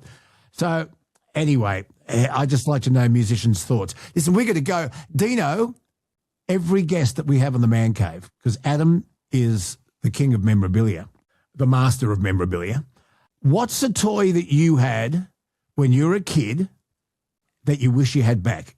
Well, I actually didn't have it, but I always wanted one as a kid. A Diamondback or a Mongoose push bike from 80s, 83. Yeah, see, these BMXs, they've made a massive resurgence, and it's all about buying the memories back. So Mongoose, I think the Diamondback started in 1977. BMX, literally the letters BMX was bicycle motocross, and they were made to ride the tracks, which in the 70s and 80s was huge. There was BMX tracks everywhere. It sort of moved on to ramps and flatland and stuff. But the Mongoose started in Southern California in 1975 it literally started out of a garage by a guy called Skip Hess. Now, how American is that name, Skip Hess? Both those brands have always been synonymous with quality BMXs. You know, these BMXs riding around the tracks, and they were used every day. And you know, then there were other brands came out like the PK Ripper and all these brands. They were they're absolutely worth a bomb now. Like a mate of mine, he's got an original red line, and he paid $2,500 for this BMX. Like $2,500 in this BMX. And I remember when I lived in I think I've told this story before, I lived in Campsie, I saw this kid riding a PK Ripper down the street, and I knew him. I knew him because he went to Wonder Boys school. So I pulled up next to him. I said, mate, do you want to sell your BMX? And he turned to me and said, my dad told me someone to say that. No way, get effed. And this PK Ripper was perfect. It was white. It had the white tufts. It had the red tires. It was a beautiful bike. And it was obviously his old man's passion for BMXs when he was a kid and instilled it in his son. So these BMXs are worth big money. Big money. So, Dino, you were saying you were about 10. How old are you now? 52. Okay, so we're looking 40. at a 40-year-old, let's say a 40-year-old mongoose in good condition, Adam. What's it worth? 2,000, 3,000. Yeah, they just don't exist. Like to get a vintage one, they're like stories auctioneers tell their kids. I once had a bike like this, like because they were so used and so thrashed, and you know they're on the track. They're down you take it down the shops, you leave it down the front of the shops, whatever. You leave it on the lawn. They're very, very hard to find. Hey, listen, Vice Captain, you've let me down. Oh, no, again? You're going to find me. Oh, yeah, I'm on the prowl. I want a 50-year-old, not one of the new ones. No. I want a Gumby and a Pokey. Yep. I'll get you one. Don't worry about that. I'll find you one. What do you reckon I'm looking at for a Gumby and a I don't think you're going to be looking at much money. I don't think there's a huge collectible market behind them, but I'll find you one. No doubt. I'll find you one. Dino, do you want Adam to find you something, or do you want the mongoose? $3,000, mate. Come on, you're going to let lazy $3,000 for a bike you'll never ride. Down, I'd be interested. You got a bit of coin now. You're not smashing beers now. No, that's it. Yeah. Look at the money you now when I give me money. Click records. Dino, thank you for jumping on the Man Cave. You're an interesting character, and we'll stay in touch. No worries at all. Good on you, Dino. Vice Captain. Evans Hastings, what do you got coming up? Evans Hastings, have a look. There's always something. I've got on car bids, we've got a 1976 Charger online at the moment, the Hey Charger, a Valiant Charger. Hey Charger, a 245. The gentleman that consigned... With the Hemi engine. The Slant 6. When the guy consigned it, he bought it from us about a year ago. had it. I don't know why he brought it back, but he paid $50K for it. So have a look. I'm expecting to get a shade more than 50. And if people want to get in touch with Evans Hastings, just go Evans Hastings and you'll find you on... Just have a look at ehva.com.au or get me directly. It's adam@ehva.com.au. See you later, fellas. See you later, Millennial. We'll talk soon. Another Man Cave Up the Stick. Something to think about. Please give us your feedback. And remember, the merch store is open.